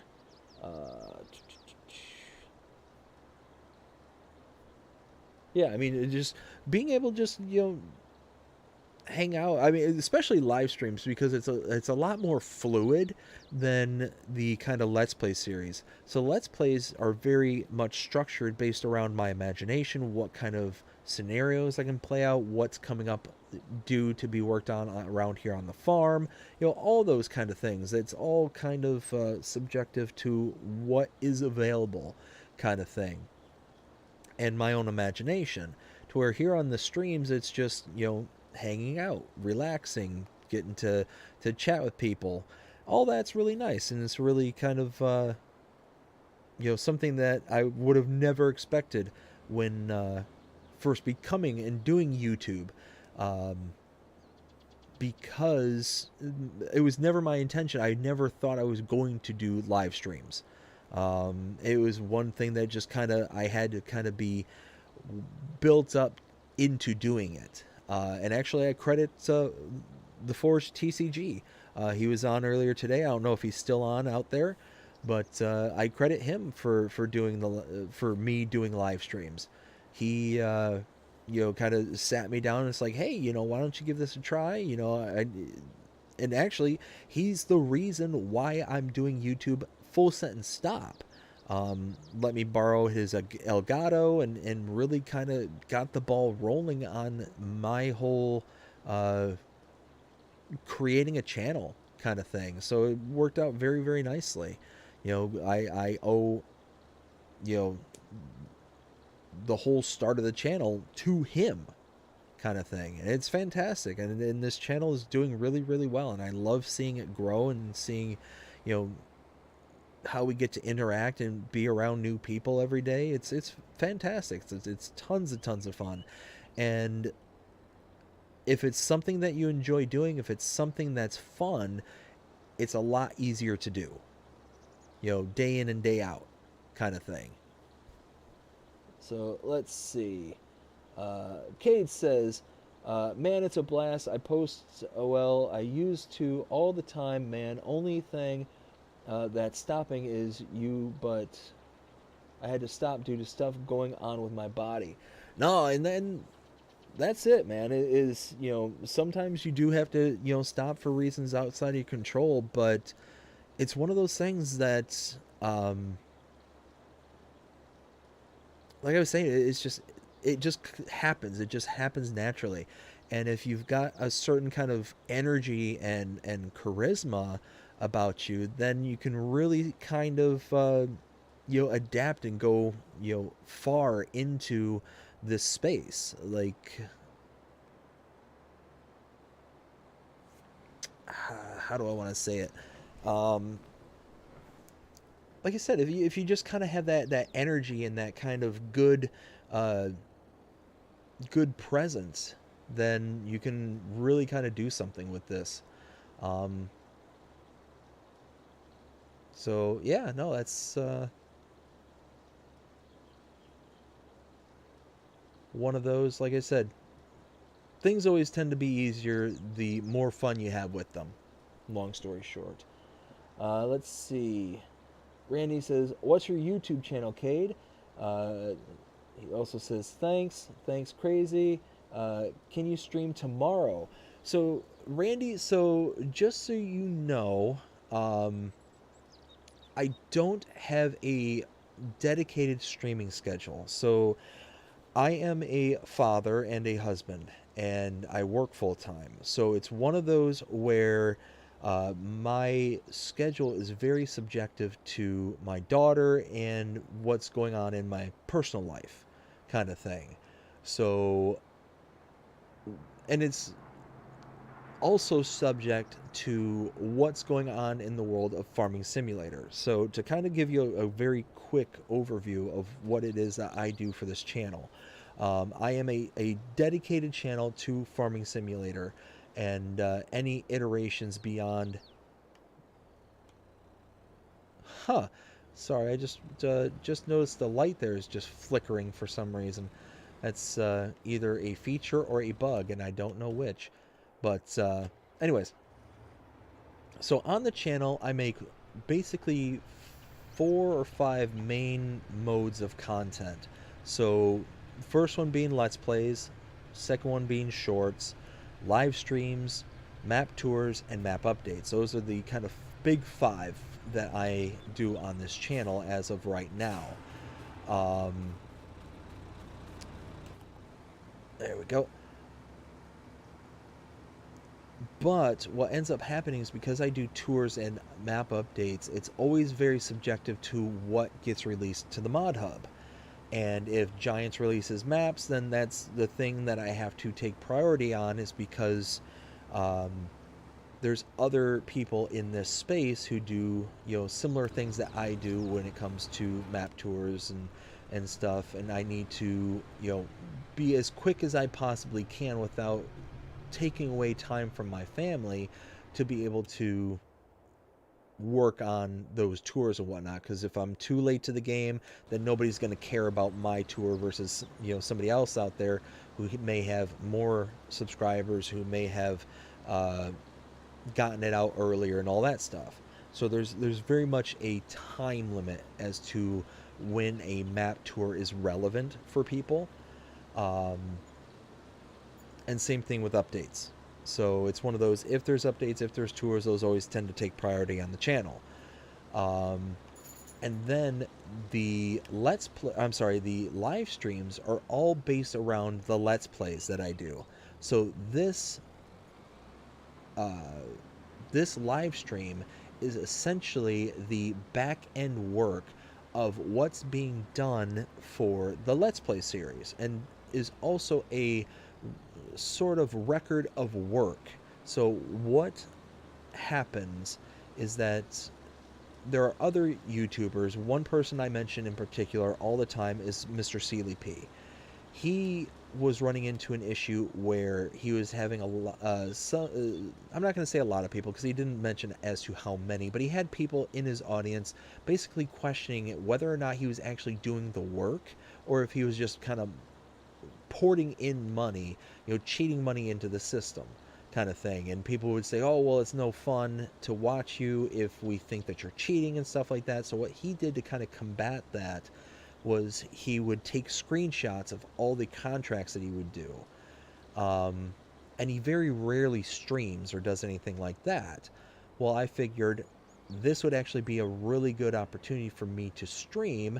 I could come on here, do work that isn't going to necessarily be worth doing an episode of the Let's Play, but is going to show that, hey, I am putting in the work, I am putting in the effort, and that is going to be my receipt, my proof of work kind of thing. So that's kind of what the live streams are. So depending on how far we get here tonight with this field, more than likely the next thing I'm going to do is episode 15 and record that one. But if you have an Instagram, a Twitter, or Facebook, check out my at the bottom of the screen there. Those are all of my social medias. And on my social medias and here on YouTube, I also use the community tab for the posting. I will sit there and post. Typically, it's around 1 o'clock Eastern Standard Time as to when I'm going to do a live stream. Today was kind of a fluke. I don't tend to do afternoon streams, but we did one earlier today, and it was done extremely last minute. This one here should have been scheduled, but it was also kind of a last minute decision because of everything that kind of happened earlier today with the channel, and kind of getting what I think is potential backlash to the last map tour that I did. So I wanted to hop on here first and foremost to kind of address that in real time, as I was kind of going through the comments and discovering them and all that stuff. And then after addressing them, was able to kind of come on here and do what we're doing here now. Dealing with the snow, dealing with the field and all that. So long story short, most likely tomorrow will not be a streaming day, but I do give plenty of notification normally. So like I said, if you have any of those social medias, check me out there. Go ahead and give me a follow. Send me a friend request. I'll accept a friend request. And I send out notifications. Like I said, it's typically around 1 o'clock Eastern Standard Time of when I'm going to be streaming, with all the details and whatnot. So if you want to keep an eye out for me, that's the easiest and best way. Let's see. So we have got, where was I? Randy says congrats and okay. Cade says my YouTube channel is just my name, and oh, we've got ooh, Bentley. What do you play on? How's it going, Bentley? I actually don't think that's how you pronounce that. It's Bentlever. Anyways, what happened? Oh, hey, I'm out of product again. Ay, ay, ay. I play on an Xbox, Xbox Series X. So I am a console player here. And actually, I will quote Dust Bunny on this next bit here, which I really appreciate. And Dust Bunny, if you hear this, you know I've been giving you several shout outs tonight. She really likes YouTube channels where the YouTuber is on a console, and her rationale behind that. And I, you know, am of course a bit biased in this next saying, but I will 100% endorse what she says. That she prefers them because they have to work harder than players who stream or play on PC. Which is to an extent true. You know, we have to we don't get all the fancy bells and whistles that can be gotten on a PC stream or let's plays or anything like that. We don't have access to all that. We don't have super strength. We don't have flyover. We don't have any of those course play or follow me mods or anything like that. We don't get that. So we have to be a wee bit more creative as to how we get things accomplished. So, again, those are Dust Bunny's words, not mine. And I'm Big Daddy Dave, and I support this message. Oh, my goodness. Anywho, we're going to go and fill up this trailer, and we're going to hurry up and get back to the field so we can get that. One of these days, that might be our next big purchase. Now that I'm kind of thinking of it, yeah, see, tank's empty. That might be our next big purchase, is getting a bigger slurry tank, so we're not constantly having to run back and forth. You know what we might actually end up doing? We might get one of the big tankers with the big boom arms on it, the drag hoses. That might be something worth investing in. Those get really expensive, though.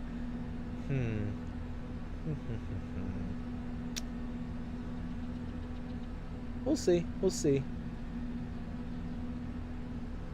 Let's get this up to the biogas so we can get the digestate. I'm actually rather curious as to how much digestate I have, because we've been using quite a bit of it right now. And actually what I need to do too, that's something else. Oh, hey, I finished the contract. Nice. I was wondering, I again completely forgot they were working. All right, $4,800. Nice. A good way to earn some quick cash. All right, so here's the biogas plant. We're going to pull in and get some of our digestate.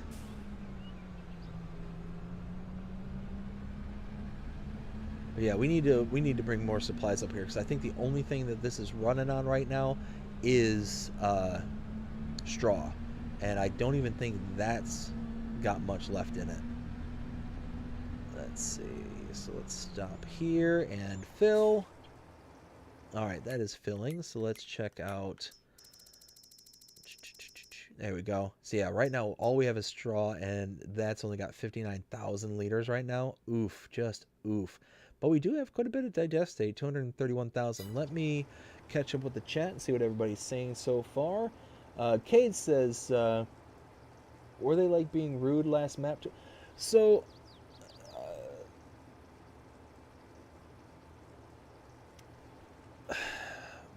basically what had happened is I did a map tour for a map called Simple Midwest. And at the end of all my map tours, for those who are not familiar, I give my rating from a 0 to 5 scale. And that particular map, I wasn't a fan of. There was a lot to do with it that just seemed like it just wasn't my cup of tea. I'll just say it like that. It just wasn't my cup of tea. I listed out several things that I found that I didn't necessarily like about it, and just the whole 9 yards. And at the end of it, I ended up rating it a 1.5 out of 5, which is my normal scale, is 0 to 5. And I basically had a bunch of people. They weren't being rude. I cannot stop, and now I'm stuck. um, it's not that they were being rude, but they were being very insistent that the map, that I should review the map with the understanding that it's intended to be a simple map, kind of thing. And although I understand and appreciate where they're coming from with that, it doesn't change my opinion on the score, because the rating isn't a kind of objective, like you get, half a point for this, half a point for that, half a point for that. It's like so on and so forth. You it's a personal kind of rating system, kind of thing. It would be no different than if I were to go on a Giants website, onto the Mod Hub, and give it, a 1-star rating on their kind of rating system, kind of thing that they have. It's no different than that. It's just a kind of personal, subjective kind of thing. Now, I do have certain things and certain criteria, and again, I cannot stop. There we go. I actually made the turn that time. There are certain things that I do look out for that can influence the score, of course, but it's, like I said, it's one of those kind of personal, kind of subjective feelings, and it's one of those that I just wasn't feeling it for that map. But at the end of every map tour that I do, where I do kind of give it a lower end grade, I always try and list out saying, hey, this is not a personal attack. This isn't me trying to be mean or anything like this. It is simply a constructive criticism, and these are the things that I would personally like addressed in order for it to be higher on my scale, kind of thing. And like I said, they were just very much insistent that I was missing the mark because of it having the title simple. And to me, that just didn't really cut it. But I also wanted to make sure I came on here and addressed and emphasized, it's like, look, this is nothing personal. This is nothing, me trying to be mean or anything along those lines. This is simply me stating a opinion, and basically kind of going from there, kind of addressing and making sure that anybody out there, anytime I ever say anything of a negative persuasion or anything like that to a map or anything like that, that it is just intended with it's with the best of intentions, and it's with no ill will or no malice behind it. So yeah, that's basically like the high level overview of what I was getting at the beginning of the stream, and how things kind of shaked out for the day itself. And I was getting these messages all day today, but I didn't check any of my messages because I've been back and forth all day. Like I said, I'm very busy throughout my days. Again, husband, father. I'm very limited as to the amount of time I can actually dedicate to the channel. It's typically later at night, and sometimes on the weekends, during the day, kind of thing. So it's one of those where all this stuff was kind of building up over the day, and I had dozens of messages from people saying, oh, well, I think you missed the mark, or I think this, or I think that, you should look at it from this lens, or you should do it like that. And at the end of the day, it's like, hey, and I think, I'm not certain about this, but I think one of the commenters on there was either part of the map making team or was the map maker themselves. I don't know. And like I was saying this in the stream earlier today too, because I didn't see the comments, like I said, but I was kind of talking about this kind of as a generality before I knew the full breadth and scale as to what had been happening um, in the back end. So I was talking about it there, and it's like, look, I can understand. I can personally understand if somebody were to sit there and be upset over something I said, because there are some maps out there that are such a labor of love that so much time, effort, and dedication are put into. Like, we were talking to Cavalier Roy, who is the map maker for this map, in the stream earlier today, and Roy was telling us that a map that he worked on for 8 to 12 hours a day, every single day, for 8 months straight. And he actually did the math to figure out that it was, equal to this many hours of work, kind of thing. So I get it. Like, this stuff, you're not paid for as a map maker or modder. You're not, you're not compensated. You're not anything. As far as I'm aware, you're not. And it's one of those that to have somebody come by and say, oh, well, I don't like this kind of thing. And if that was all I was saying is, oh, well, I don't like it kind of thing, or this is stupid or whatever. If I was just, kind of, hand fisting my way through that kind of portion of it, then I could see being upset, being like, hey, well, you don't know what you're talking about and whatnot. But when I give those opinions, when I give that kind of rating, it's one of those that, for all I know or for all I care, the map maker be like, you know what? I made this the way I made it, and you can take your opinion and pound sand, kind of thing. You can just go ahead and take off, kind of thing, because and that would be fine. I would be more than fine with that, kind of thing. Like I said, I'm not saying any of this stuff to be mean, harmful, or have any sort of ill will towards the map makers or modders or anything like that. I don't know a lot of them. I don't know. There's several map makers and modders I do know, through talking with them on YouTube and stuff like that, and it's been fantastic. But like I said, talking with Cavalier Roy earlier today, he certainly understood where I was coming from, and he takes it exactly the way that I try to explain it. It's a point of constructive criticism, and it's something that could be potential learning opportunity, kind of going forward. And that's what that section of the tour is. Is a opportunity to where if the map maker hears it, that they're able to take it into account and potentially do something about it, or again, potentially tell me to take off. Your opinion doesn't mean nothing, kind of thing. So like I said, it is what it is. And like I said, I hope I addressed it, and I hope that it was a reasonable and acceptable response to the people that I responded to.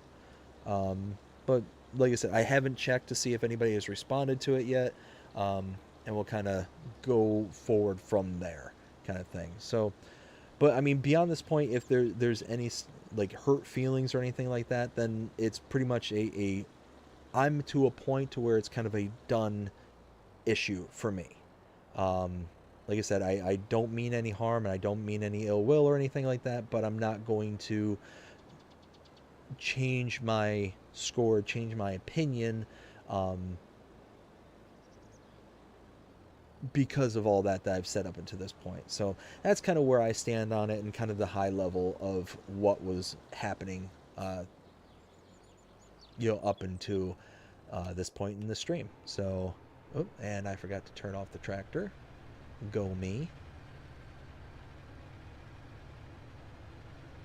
We are just chugging along here. I mean, we are using a ton of product, but it's working out. It's going okay. Oh, you know what? I cannot stop, cannot stop, cannot stop. There we go. Something just dawned on me, and I don't know why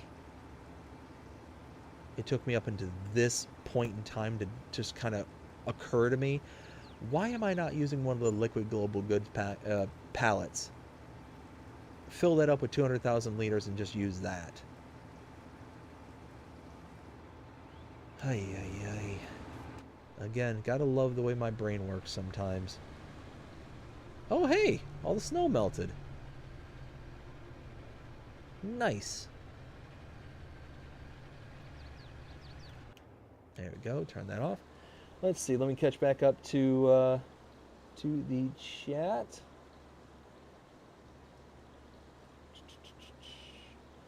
Would you ever pay with subscribers? Play with subscribers? Absolutely. I would absolutely. But the problem with that, Cade, is like I said, I'm so subjective as to when I am available that it is very hard for me to be able to say, okay, well, I will be able to play with people at this time, at this, like, it's so incredibly subjective. Like I said, I don't even know what kind of content I'm making until about 12, 1 o'clock that day, kind of thing. So it's one of those, like I said, tomorrow, more than likely, I'm going to be working on the next episode. So it'd be episode 15. And then going from there, um, I'd probably do another live stream, would be the next scheduled thing to do after episode 15. And then that's all subject to change based on what Giants loads onto the mod hub. So that's kind of where I'm at the moment. I'd certainly be open to do it, but again, it's one of those that because I'm a husband and a father, I'm very limited as to the windows of opportunity that I can play, and it's typically not until after 9:30 ish Eastern Standard Time is when I'm available, because we put our daughter down at about 9ish. So that again is also subject to change if something happens where she doesn't want to go down right away, or we're busy trying to clean up and whatnot, and we're running behind or anything like that. So it's more of a scheduling conflict than anything else right now. Let's see. So we've got, that does say Bentley, doesn't it? Wow. Bentley. Bentley VR. Wow. You know what? It is 1:39 in the morning here, and that's when you know that it's getting late and I'm getting tired, is when I can't even see, Bentley with a VR at the end of the tag. Wow, that's mm-hmm. So we've got Randy saying, let's see, hi Bentley, uh, by Cade, I'm going to check out for the YouTube channel and subscribe. I subscribe to your YouTube, Cade, and I don't know. So yeah, that's awesome. Thank you, Randy, for going ahead and subscribing to Cade. Like I said, Cade, if you want, feel free to plug your YouTube channel. Go ahead and put in a link in the description if you want. That's something that's never necessarily bothered me. I know there's some YouTubers out there that they'll have like warnings and like, don't you dare self promote and all that stuff. But as long as it's not like every every sentence that's being typed into the chat or something like that. Yeah, I don't know. That just never bothered me, kind of thing. I don't know. It's one of those that I don't feel like this space is a mutually exclusive space, kind of thing, that two people who do the same content or similar content can all kind of coexist and have their own kind of flavor and stuff. So yeah, I mean, like I said, one of those, if you want to, feel free. But I know you said that you're going to be recovering, and don't know when that's going to be hopping back on. So kind of go from there. Let's see. Kate says, I respect that, and has your daughter said I love you more? So she is going to be 2 in February. On February 4th, she's going to be 2. So she's just started to say I love you. And one of those that when she did that for the first time, Cade, oh, my heart, my soul, everything just went ablaze and just melted. Oh, it was the coolest feeling. And it's one of those, that we've been teaching her for a very long time. Um, because she's only just starting to pick up words and starting to like say things, consistently, and actually putting them in their proper context. Um, we were also teaching her sign language as well. It's very basic stuff. Like more, eat, please, things like that. And yeah, she's getting really good with that kind of stuff. Being able to now associate the sign language with the actual spoken word as well. Um, so yeah, it's an absolute trip, and yeah, she's just a little slice of amazing. Um, let's see, let's get over here.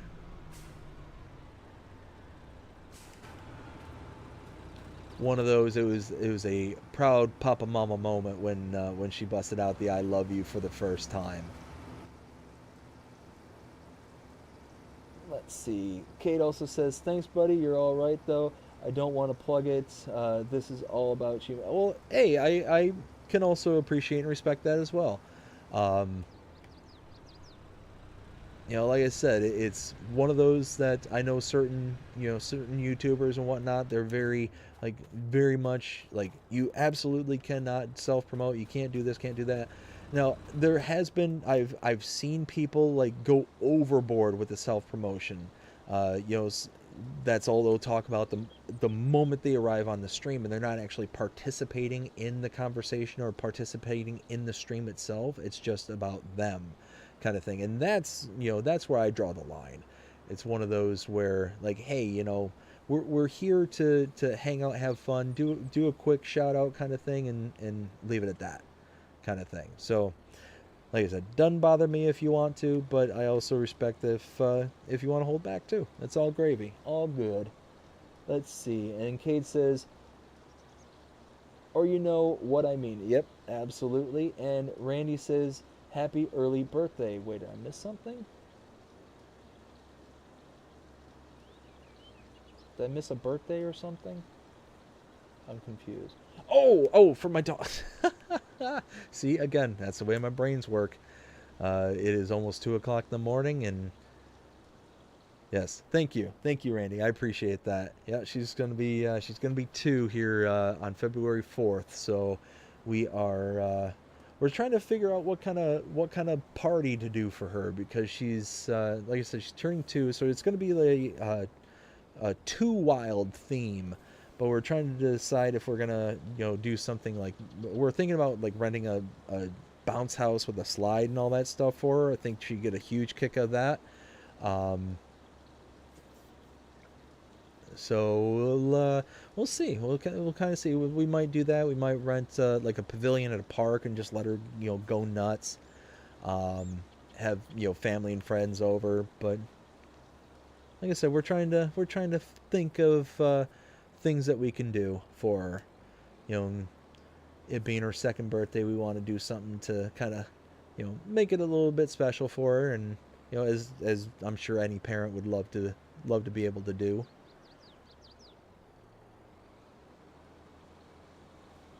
Oh, excuse me.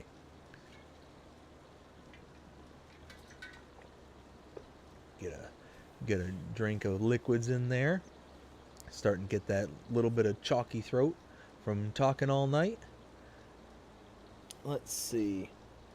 And he says, "Yes, do that or that." Yeah, it's one of those. We'd love to be able to do the kind of bounce house for her. I think she'd get a huge kick out of that. Um, but it's like, it's pretty expensive to do it. So we're kind of humming and hawing about whether or not we can do it, just because we've got so many things that are kind of going on right now. Uh, Actually, next week, both my wife and myself were in a wedding. Um, it's for our uh, sister-in-law, and well, my sister-in-law, and soon to be brother-in-law too. Um, but we're getting all the last minute things kind of in order, trying to whatnot, and uh, got to get a hotel room and all that stuff. So it's all that stuff kind of adds up. And unfortunately, it's next weekend, and my daughter's birthday is the weekend after that.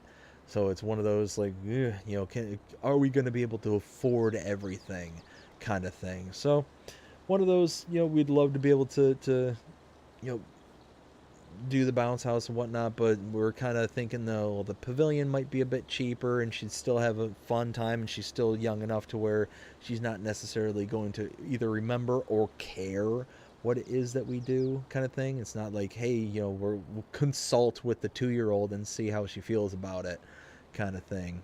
But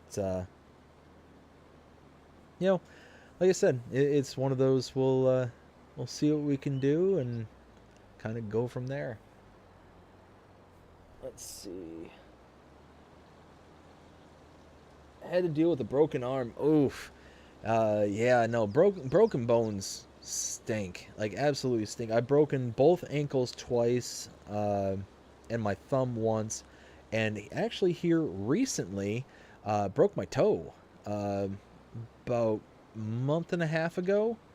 Uh, I ended up turning around to grab something and didn't realize I was as close to a wall as I was, and I ended up kicking the wall and broke the it'd be what would it be, like the ring toe of my right foot. Yeah, that was no fun. And then silly me, two about 2 weeks later, I ended up taking some time off of work. And during that time, I decided, you know what? I wanted to spend the day with my daughter, and my wife had to work that day. I took, days off separate from her.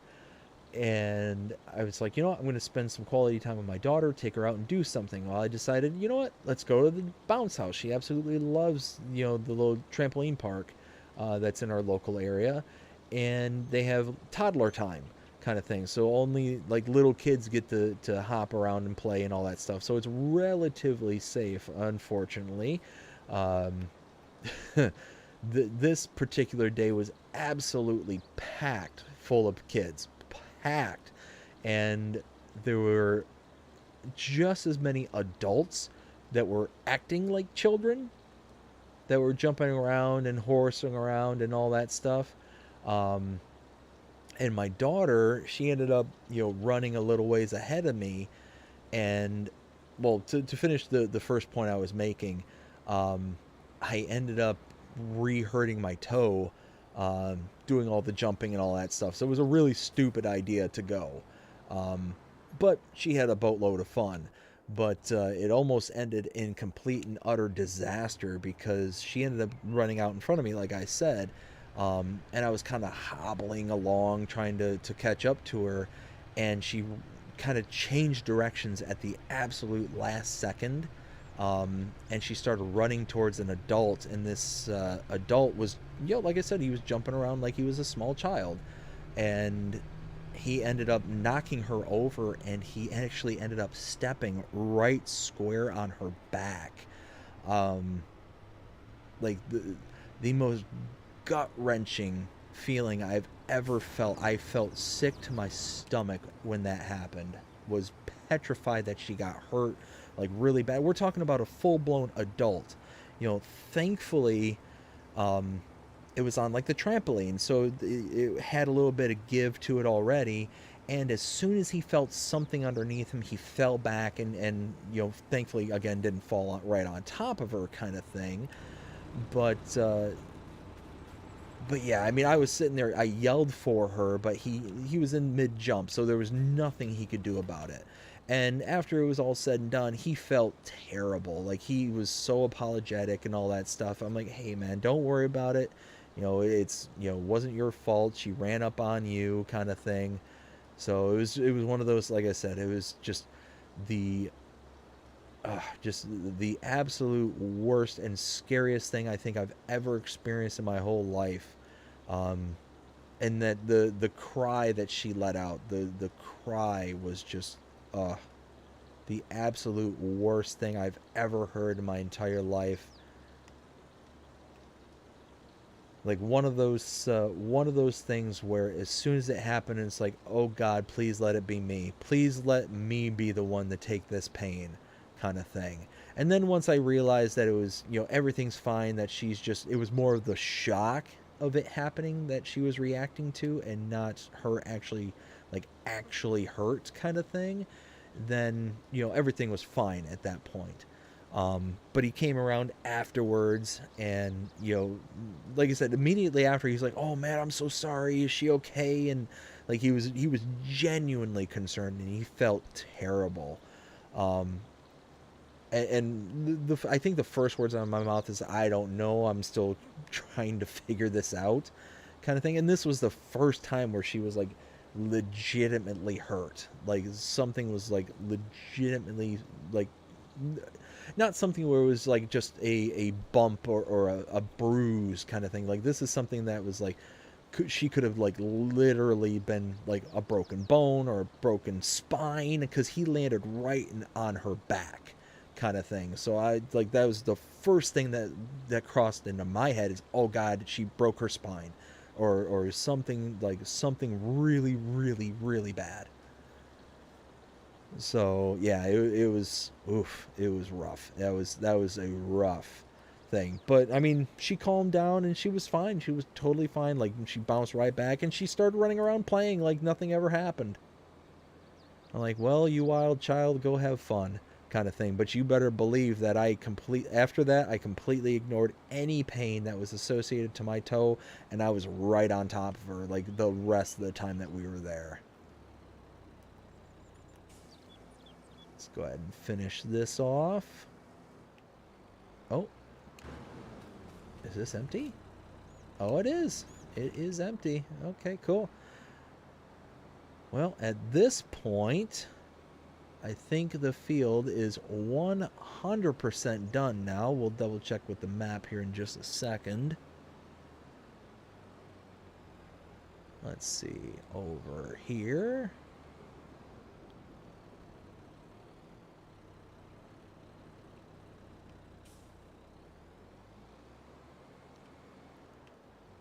Oof. Did a hack job on parking that. Oof. Oof. What are you doing? There we go. Hi, yi. Now we're talking. Okay. Oh, this does have fertilizer in it. Oh, sweet. Cool. That makes things a lot easier. Speaking of which, let me just double check.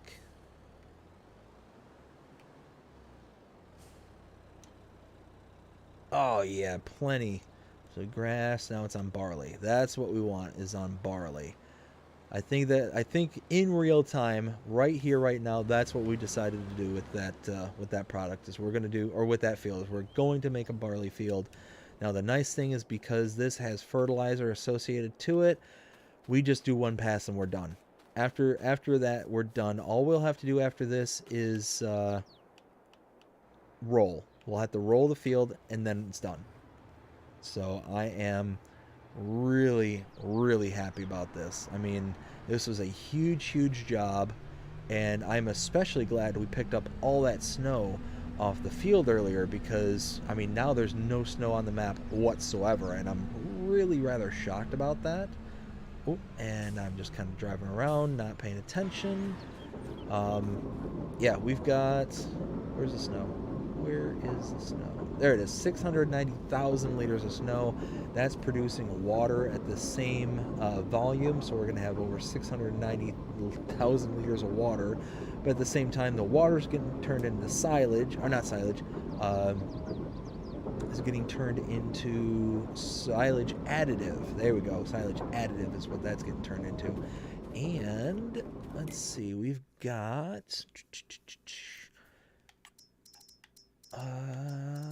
ooh, we are almost completely full from silage. We're full from hay, and we've got 1.1 million, almost 1.2 million liters worth of grass still left to convert. So this is going to be completely full by the time everything's said and done. That's nice. Let's go put this all back where it's supposed to go, not where I just lazily forget where it's supposed to be. Let's see. So let's pull this in like so.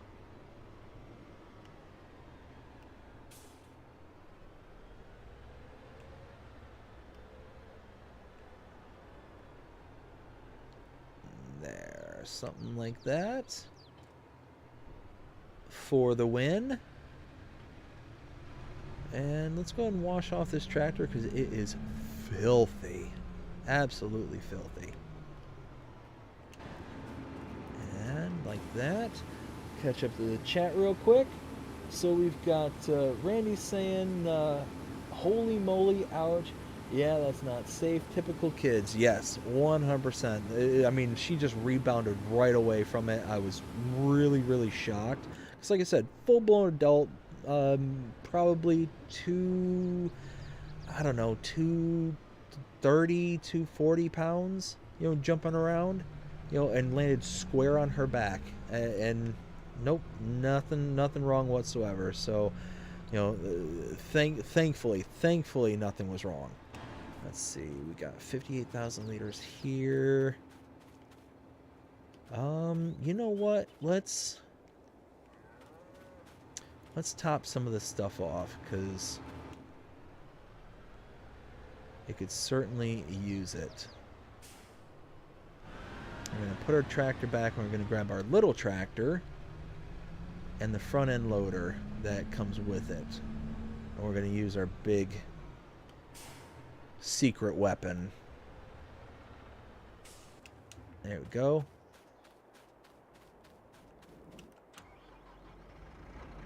Ugh, I absolutely love this this setup here. These global goods pallets, these things are the absolute best when it comes to transporting any sort of material around. Liquids, solids, doesn't matter. These things are just amazing. Absolutely amazing. Whoops.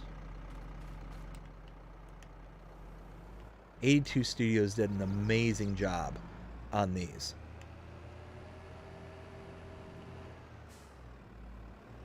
Alright, so I'm thinking maybe 100,000 liters of hay and 100,000 liters of silage. Then we'll take 200,000 liters of silage over to the biogas plant. Oops, let's back up. There it goes. Start filling. Now we're... There we go. About 100,000 liters of hay. Randy says, that's surprising. Yeah. Oh, yeah. No, it's... like I said, could have been way, way, way worse. So yeah, we're going to go fill up the cow barn with all the product that it needs. Ooh, we are really running low on chicken food. Oof, just oof. And this is chugging along real good. 340, nope, 746 liters, so that's almost full.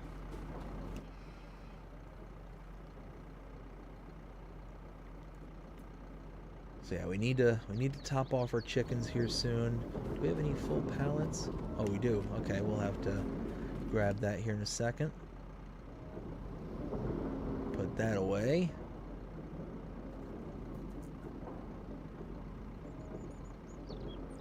But yeah, that way we can get this back up and running, because this produces so much in the ways of power and digestate and all that stuff. Methane. I mean, we want that to be chugging along. And we've got the inventory to be able to just distribute it like this. We can be all willy-nilly. Randy says, I'm going to bed and I'll see you tomorrow if you're streaming. Well, hey, Randy, I appreciate you coming by, checking out the channel. Greatly appreciate you hanging out with us. I hope you have a fantastic night, and we will, like I said, if I stream tomorrow, I absolutely love to see you tomorrow. If I don't, then hopefully we'll be able to see you again sometime soon. But hope you have a great one. Take care. here we go. Now we're talking. We're going to be getting a good amount of product going here. Let's see. Oh, I meant to check mineral feed. 23,000 liters. Oh, yeah, we got plenty of room there.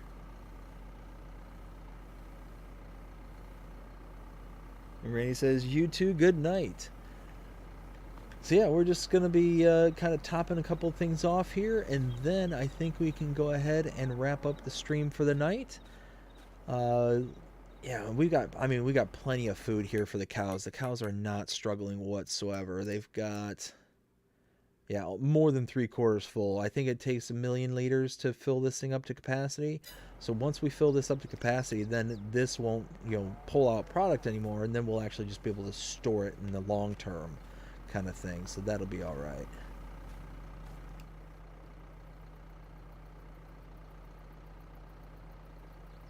And we'll also take the manure and slurry that we have built up here and take that to the plant as well. Take that to the biogas plant and let that chug through too, because I mean, might as well.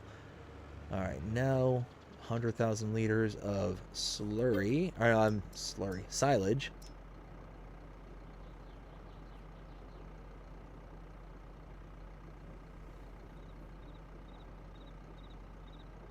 Let's see, just want to check something real quick.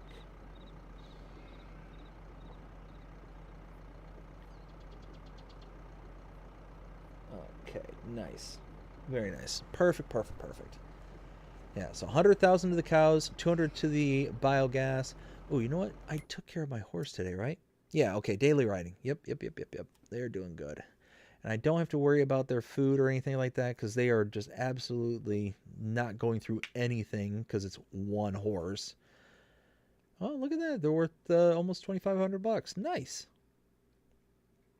That's cool. I wonder what the max payout for a horse is. I do not know the answer to that question. If anybody in the chat knows, go ahead and let me know because I'm rather curious. Let's see. All right, cool.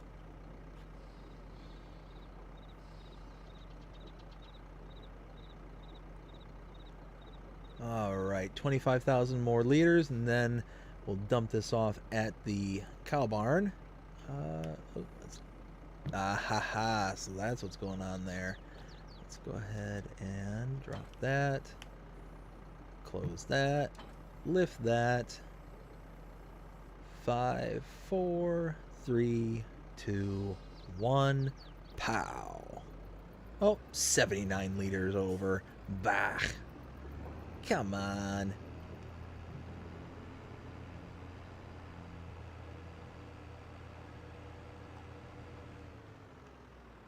Not accepted here, not accepted here, but it's accepted here.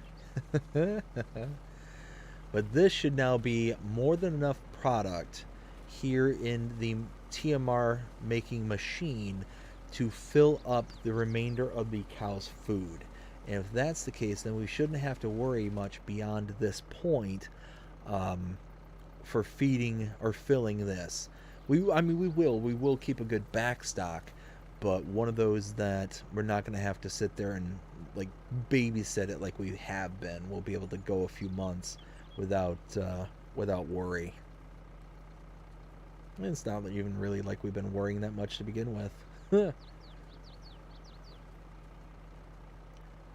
Let's see. Oh yeah, look at this thing go.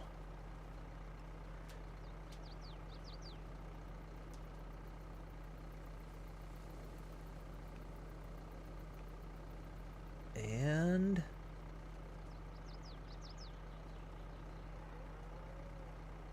beauty. There's number 2 all done. Now let's get a full pallet worth of silage, and we're going to take that to the biogas plant. And then we'll come back here, grab the manure, and then we'll go up. We'll go and purchase a liquid transport and take the liquids up to the biogas as well. Because at this point, might as well have a liquids container.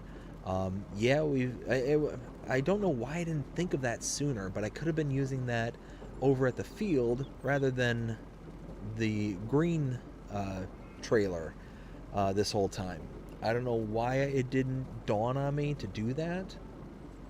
Again, the magical world that is my brain. I'll sit there and think, oh well, if I manage to do this and then do that and like do like 50 bazillion steps too many, and then when it's like, oh well, you could have just done this, and it's like, oh, why? Why did you even say anything? Because I can't tell you the number of times that's happened. It's like, oh well, I'll be talking to my wife. Perfect example. Tell her, oh well, we need to go here, we need to do this, we need to do this, and she's like, oh well, why don't you just get everything from this place? That was a real conversation that we had here recently. I was saying, oh well, I need to go to Walmart to grab this, I need to go to Target to get this, I need to go here, I need to go there, and like 5 different stores. And she's like, well, why don't you just go here? And it's like they got everything, and you can get everything all in one trip. And I'm like, and that is why I love you. You keep me sane. It was one of those. It was just one of those kind of conversations where I was just so in my own headspace and just thinking, okay, I've got to get all this done by a certain time because I need to make sure that I have enough time to do everything else, downstream of this, and I need this stuff to be able to do those downstream things. That I wasn't thinking of, okay, well, what's the most optimal thing to do?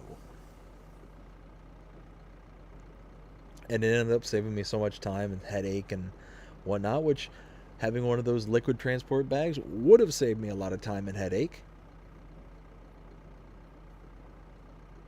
But again, my brain doesn't work like that.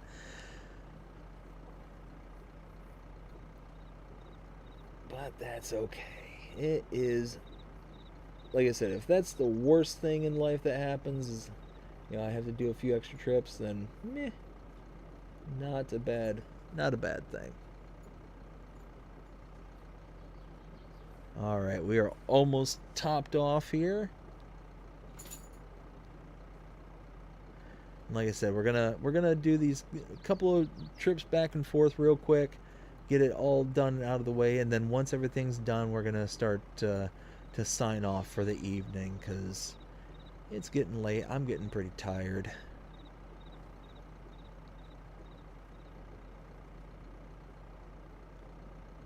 All right, 10,000 more liters. I'll be good to go.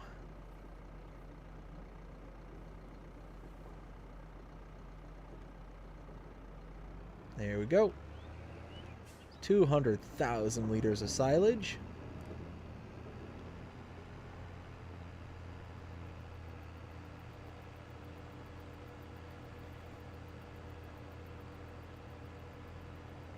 And here we go.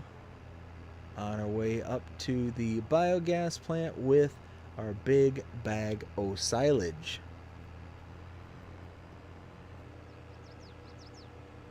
Oh, you know what? I should check how much product. I'll check that on the way back. Actually, no, with the big bag here, I don't want to go to that because that'll absorb the clothes that I have there.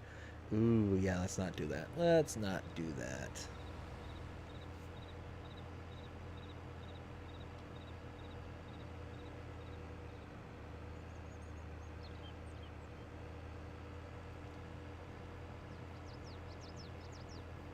That's actually why I'm thinking of it.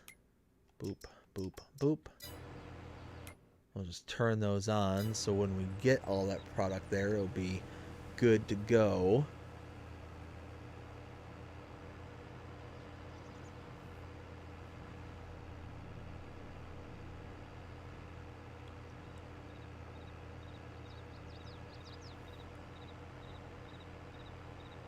Let's see.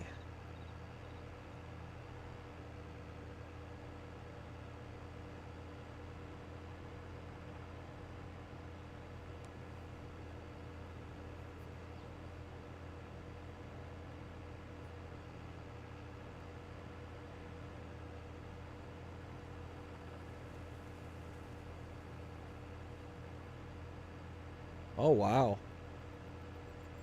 So I was just looking at the channel here, and we are now up to 1,238 subscribers. That's amazing. We started the day at 1,222. So over the course of the day, we have gained, what is that, 16 subscribers? Like, that's amazing. I'm so thrilled with that. Thank you all again so very much. Thank you all the subscribers out there. That is just fantastic.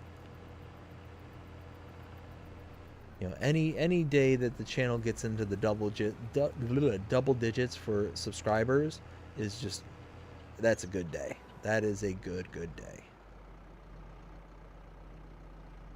Oops.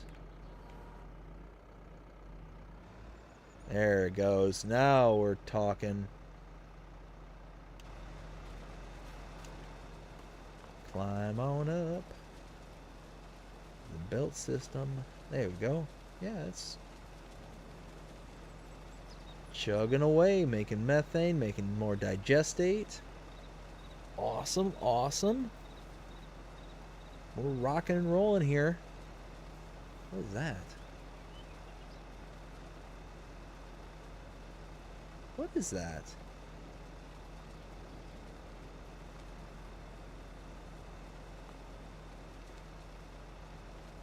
Huh.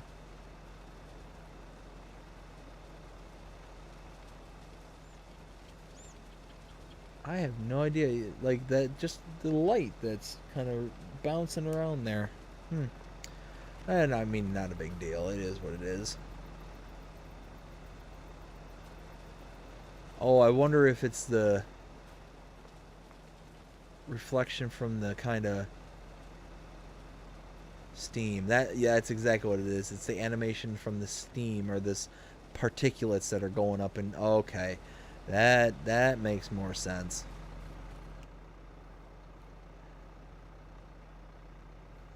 Thought I was seeing like the aurora borealis just up close. It's like, oh, we're gonna have some big problems if that's what that is. Just out of curiosity. No, can't sell that. Okay.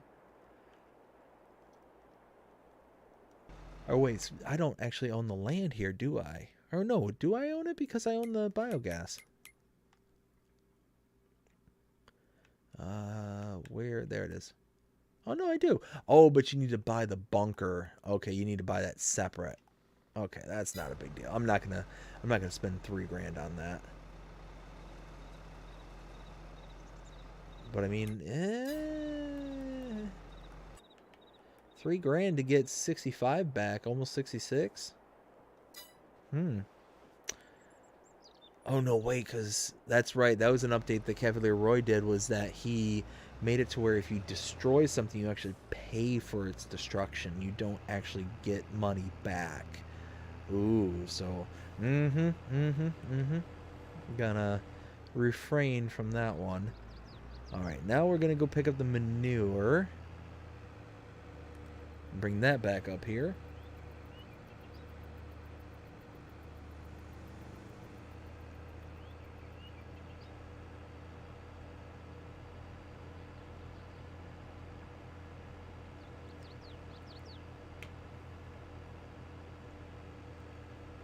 Then after we get the manure, we'll get a new bag global transport pallet, one for liquids, and then we'll be kind of good to go from there. Ooh, and I just actually had a good idea.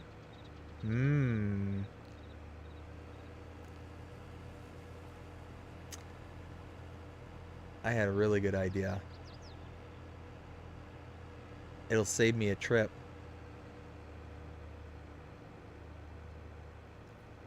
Yeah, it'll save a trip. Okay, I think this will work. I think this will work just fine, but I need to drop off the weight.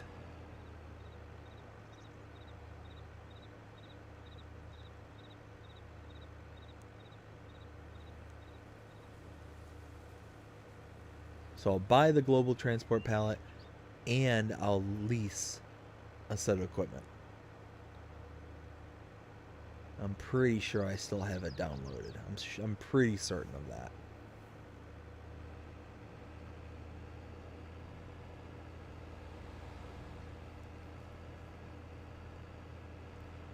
All right, almost back to the farm. Going in this tractor compared to my other tractors, just seems like this takes forever. Even though the other tractors only go like what, 5-6 miles an hour faster than this one, it's just this one just, like I said, it just feels like it's so much slower than the other tractors. And I know that's not logical. I know that doesn't make sense. I mean, it's logical that it's slower, but not to the degree that I'm emphasizing. Okay. Now,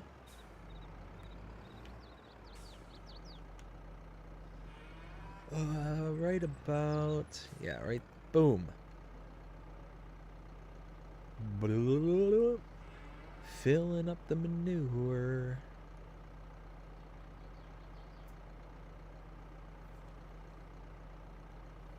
Oh yeah, look at this.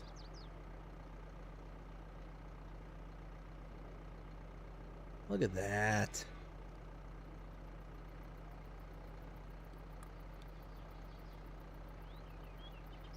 There we go. I know manure's not accepted there. That'd be disgusting.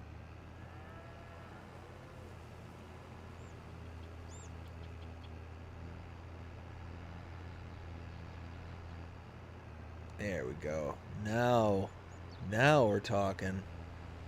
Oh, wait. Need to leave the weight. Need to leave the weight.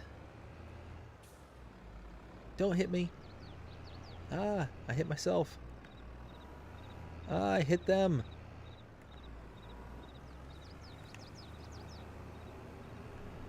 Alright, let's try this again. You just got done saying you need to leave the weight, and what do? You drive off with the weight.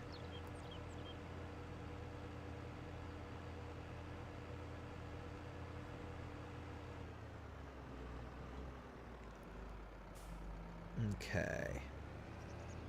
Put this here. Perfect. Now we can drive off. I know manure's not accepted there. Uh-oh. What just happened? I think I bumped something. Okay, I think I'm back. I think I'm okay.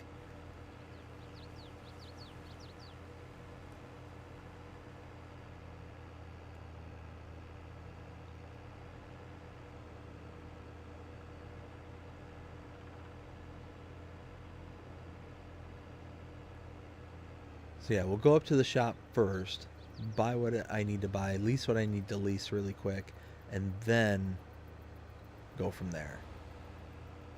But this is going to save me a trip, because otherwise I'd have to go all the way back to the farm, drop this pallet off, and then go to the shop, pick up what I need, and then come back to the farm to get the slurry, then go up to the biogas plant. But in this case, I get to go up to the biogas, or I'm sorry, go up to the shop, buy what I need to get, lease what I need to get, then go to the biogas, drop that off, and go back to the farm, fill up the container, and then come back up here to the biogas plant. I'm going to save, several steps.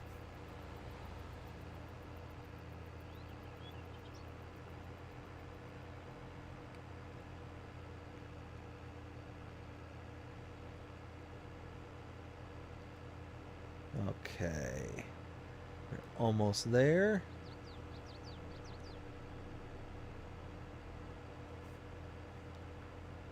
I don't see why this wouldn't work. I think this is going to be just fine. Oops, didn't mean to do that.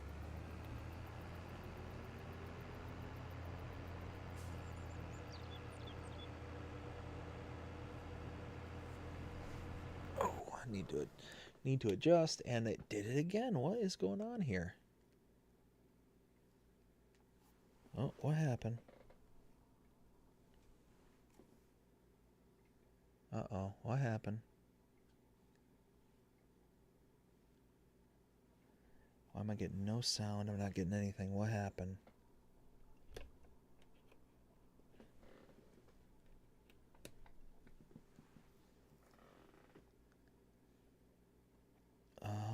I don't know what is going on.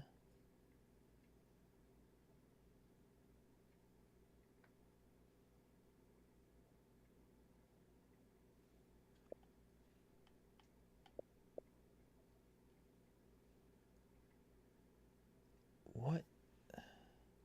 Uh-oh. Hold on. Technical difficulties. I'll be right back.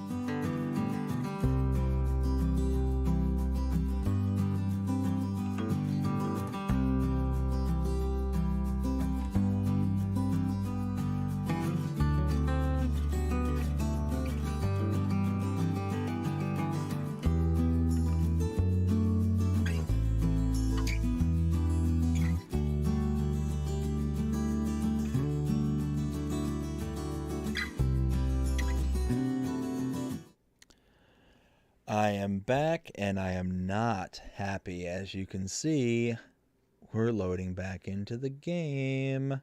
Something happened. I don't know what happened. Ay, ay, ay. I have no idea where it last saved. I don't know what's going on.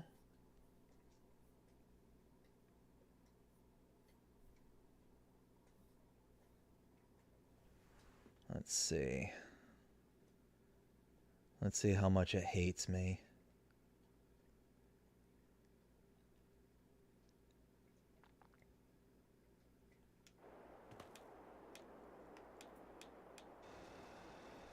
Oh, no. No. It's back. All the way back here is when it's saved. Alright, well. I guess it is what it is.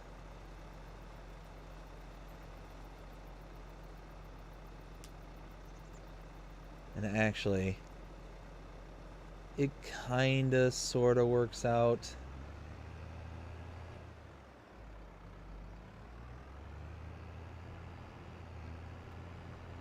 Because I'll just pick up the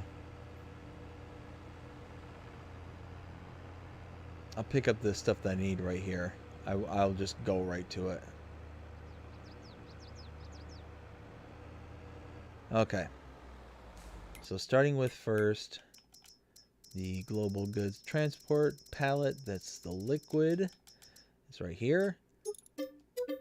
There we go.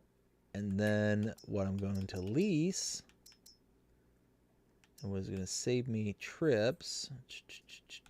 Where? Oh, where? There it is. There it is. Backlifter. Nope. So check this out. If I leave my weight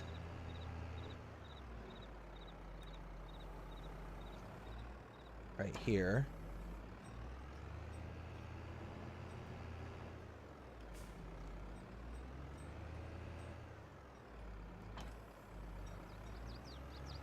grab this, check it out. We have got 2 working.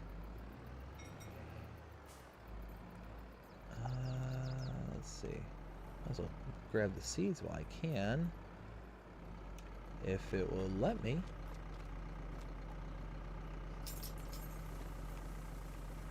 There it goes.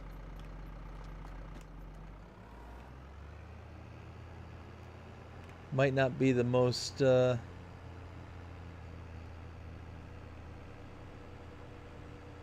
practical looking thing in the world, but it is functional. And I'm definitely a function over form kind of person.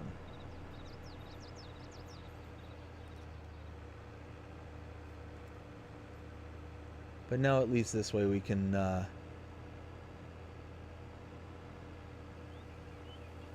make just one trip instead of two, and then we're good to go. And it gives us an opportunity to take the seeds back, which is not, and we, why didn't I think of that? You know what? We can hit it on the way back. Let's do that. I have a silage additive there at the shop, and it's been there for quite some time. Now that I have a liquid transport, I should hopefully be able to load into it. The silage additive. Oh, come on now. Come on.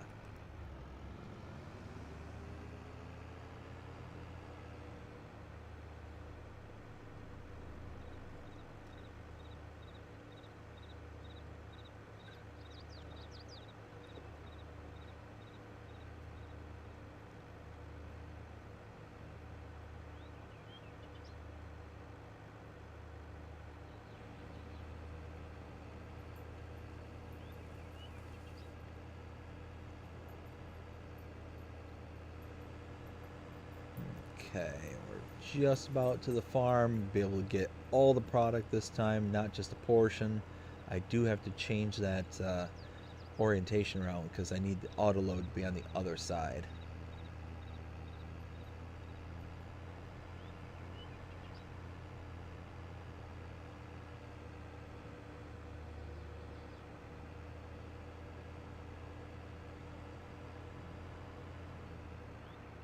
Okay.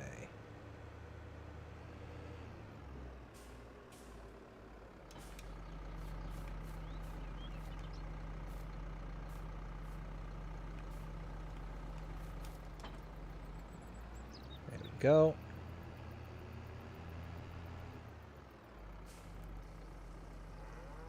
And there we go. Perfect. Let's see how much slurry we got. Oh wow, we got quite a bit of slurry. Quite a bit. That's nice.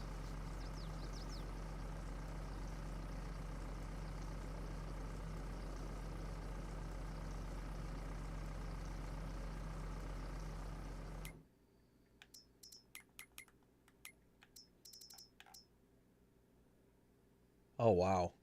We're not even close to capacity with the slurry.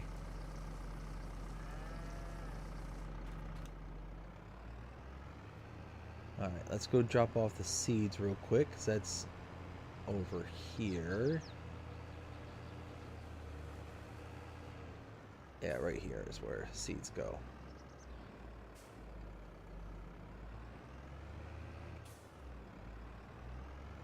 And now, manure.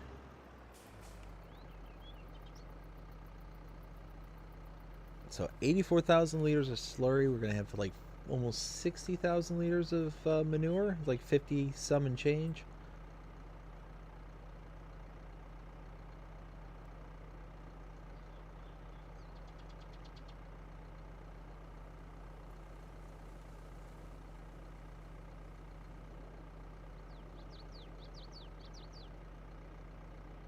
$58,000. Okay. Okay.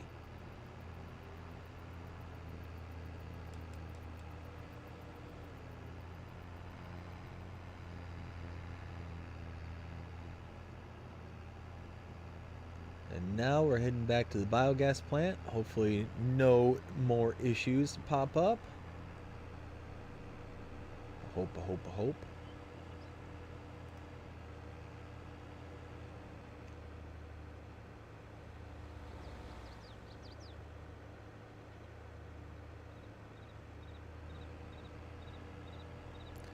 And then, like I said, I think after this delivery, I think we're going to be good to go to kind of sign off and go from there. It is now 2:30. I think this is officially the latest stream that this channel has ever done.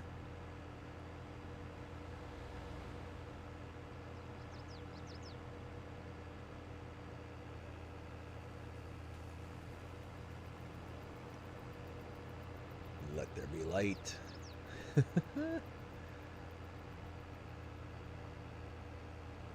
Okay, so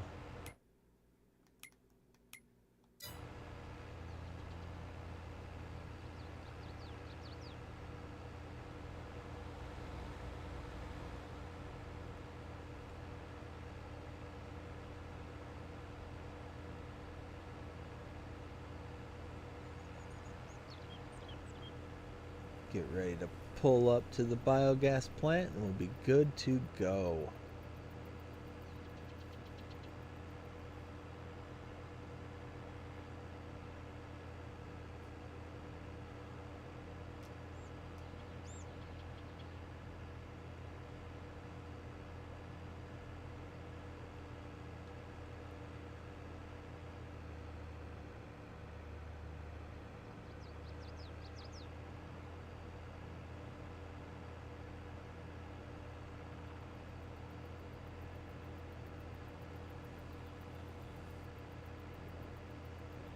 Alright, biogas is in sight.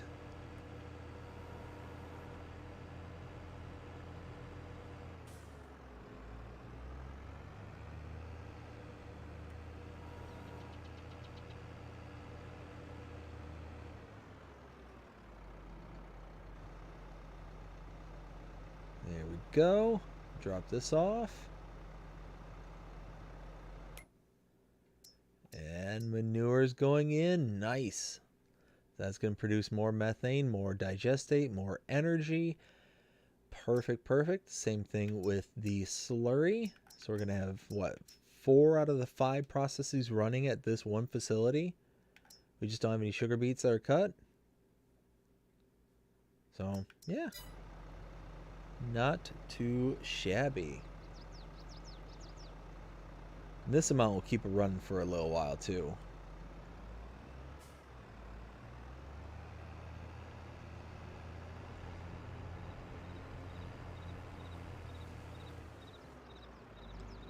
Let's see.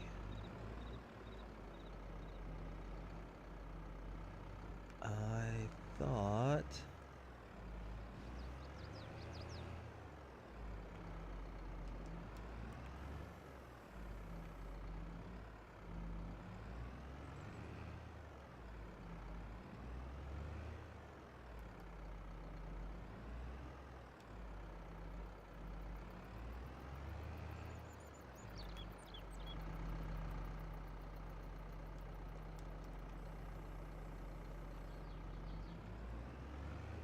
Oh, there it goes. Okay. Whew. I was starting to panic there.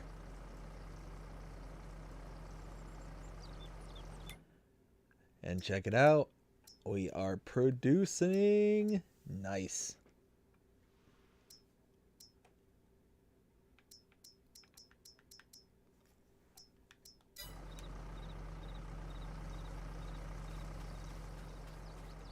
And you can see that methane's just chugging along, building, building, building. Same thing with digestate. That's chugging up too. That's awesome. Just awesome.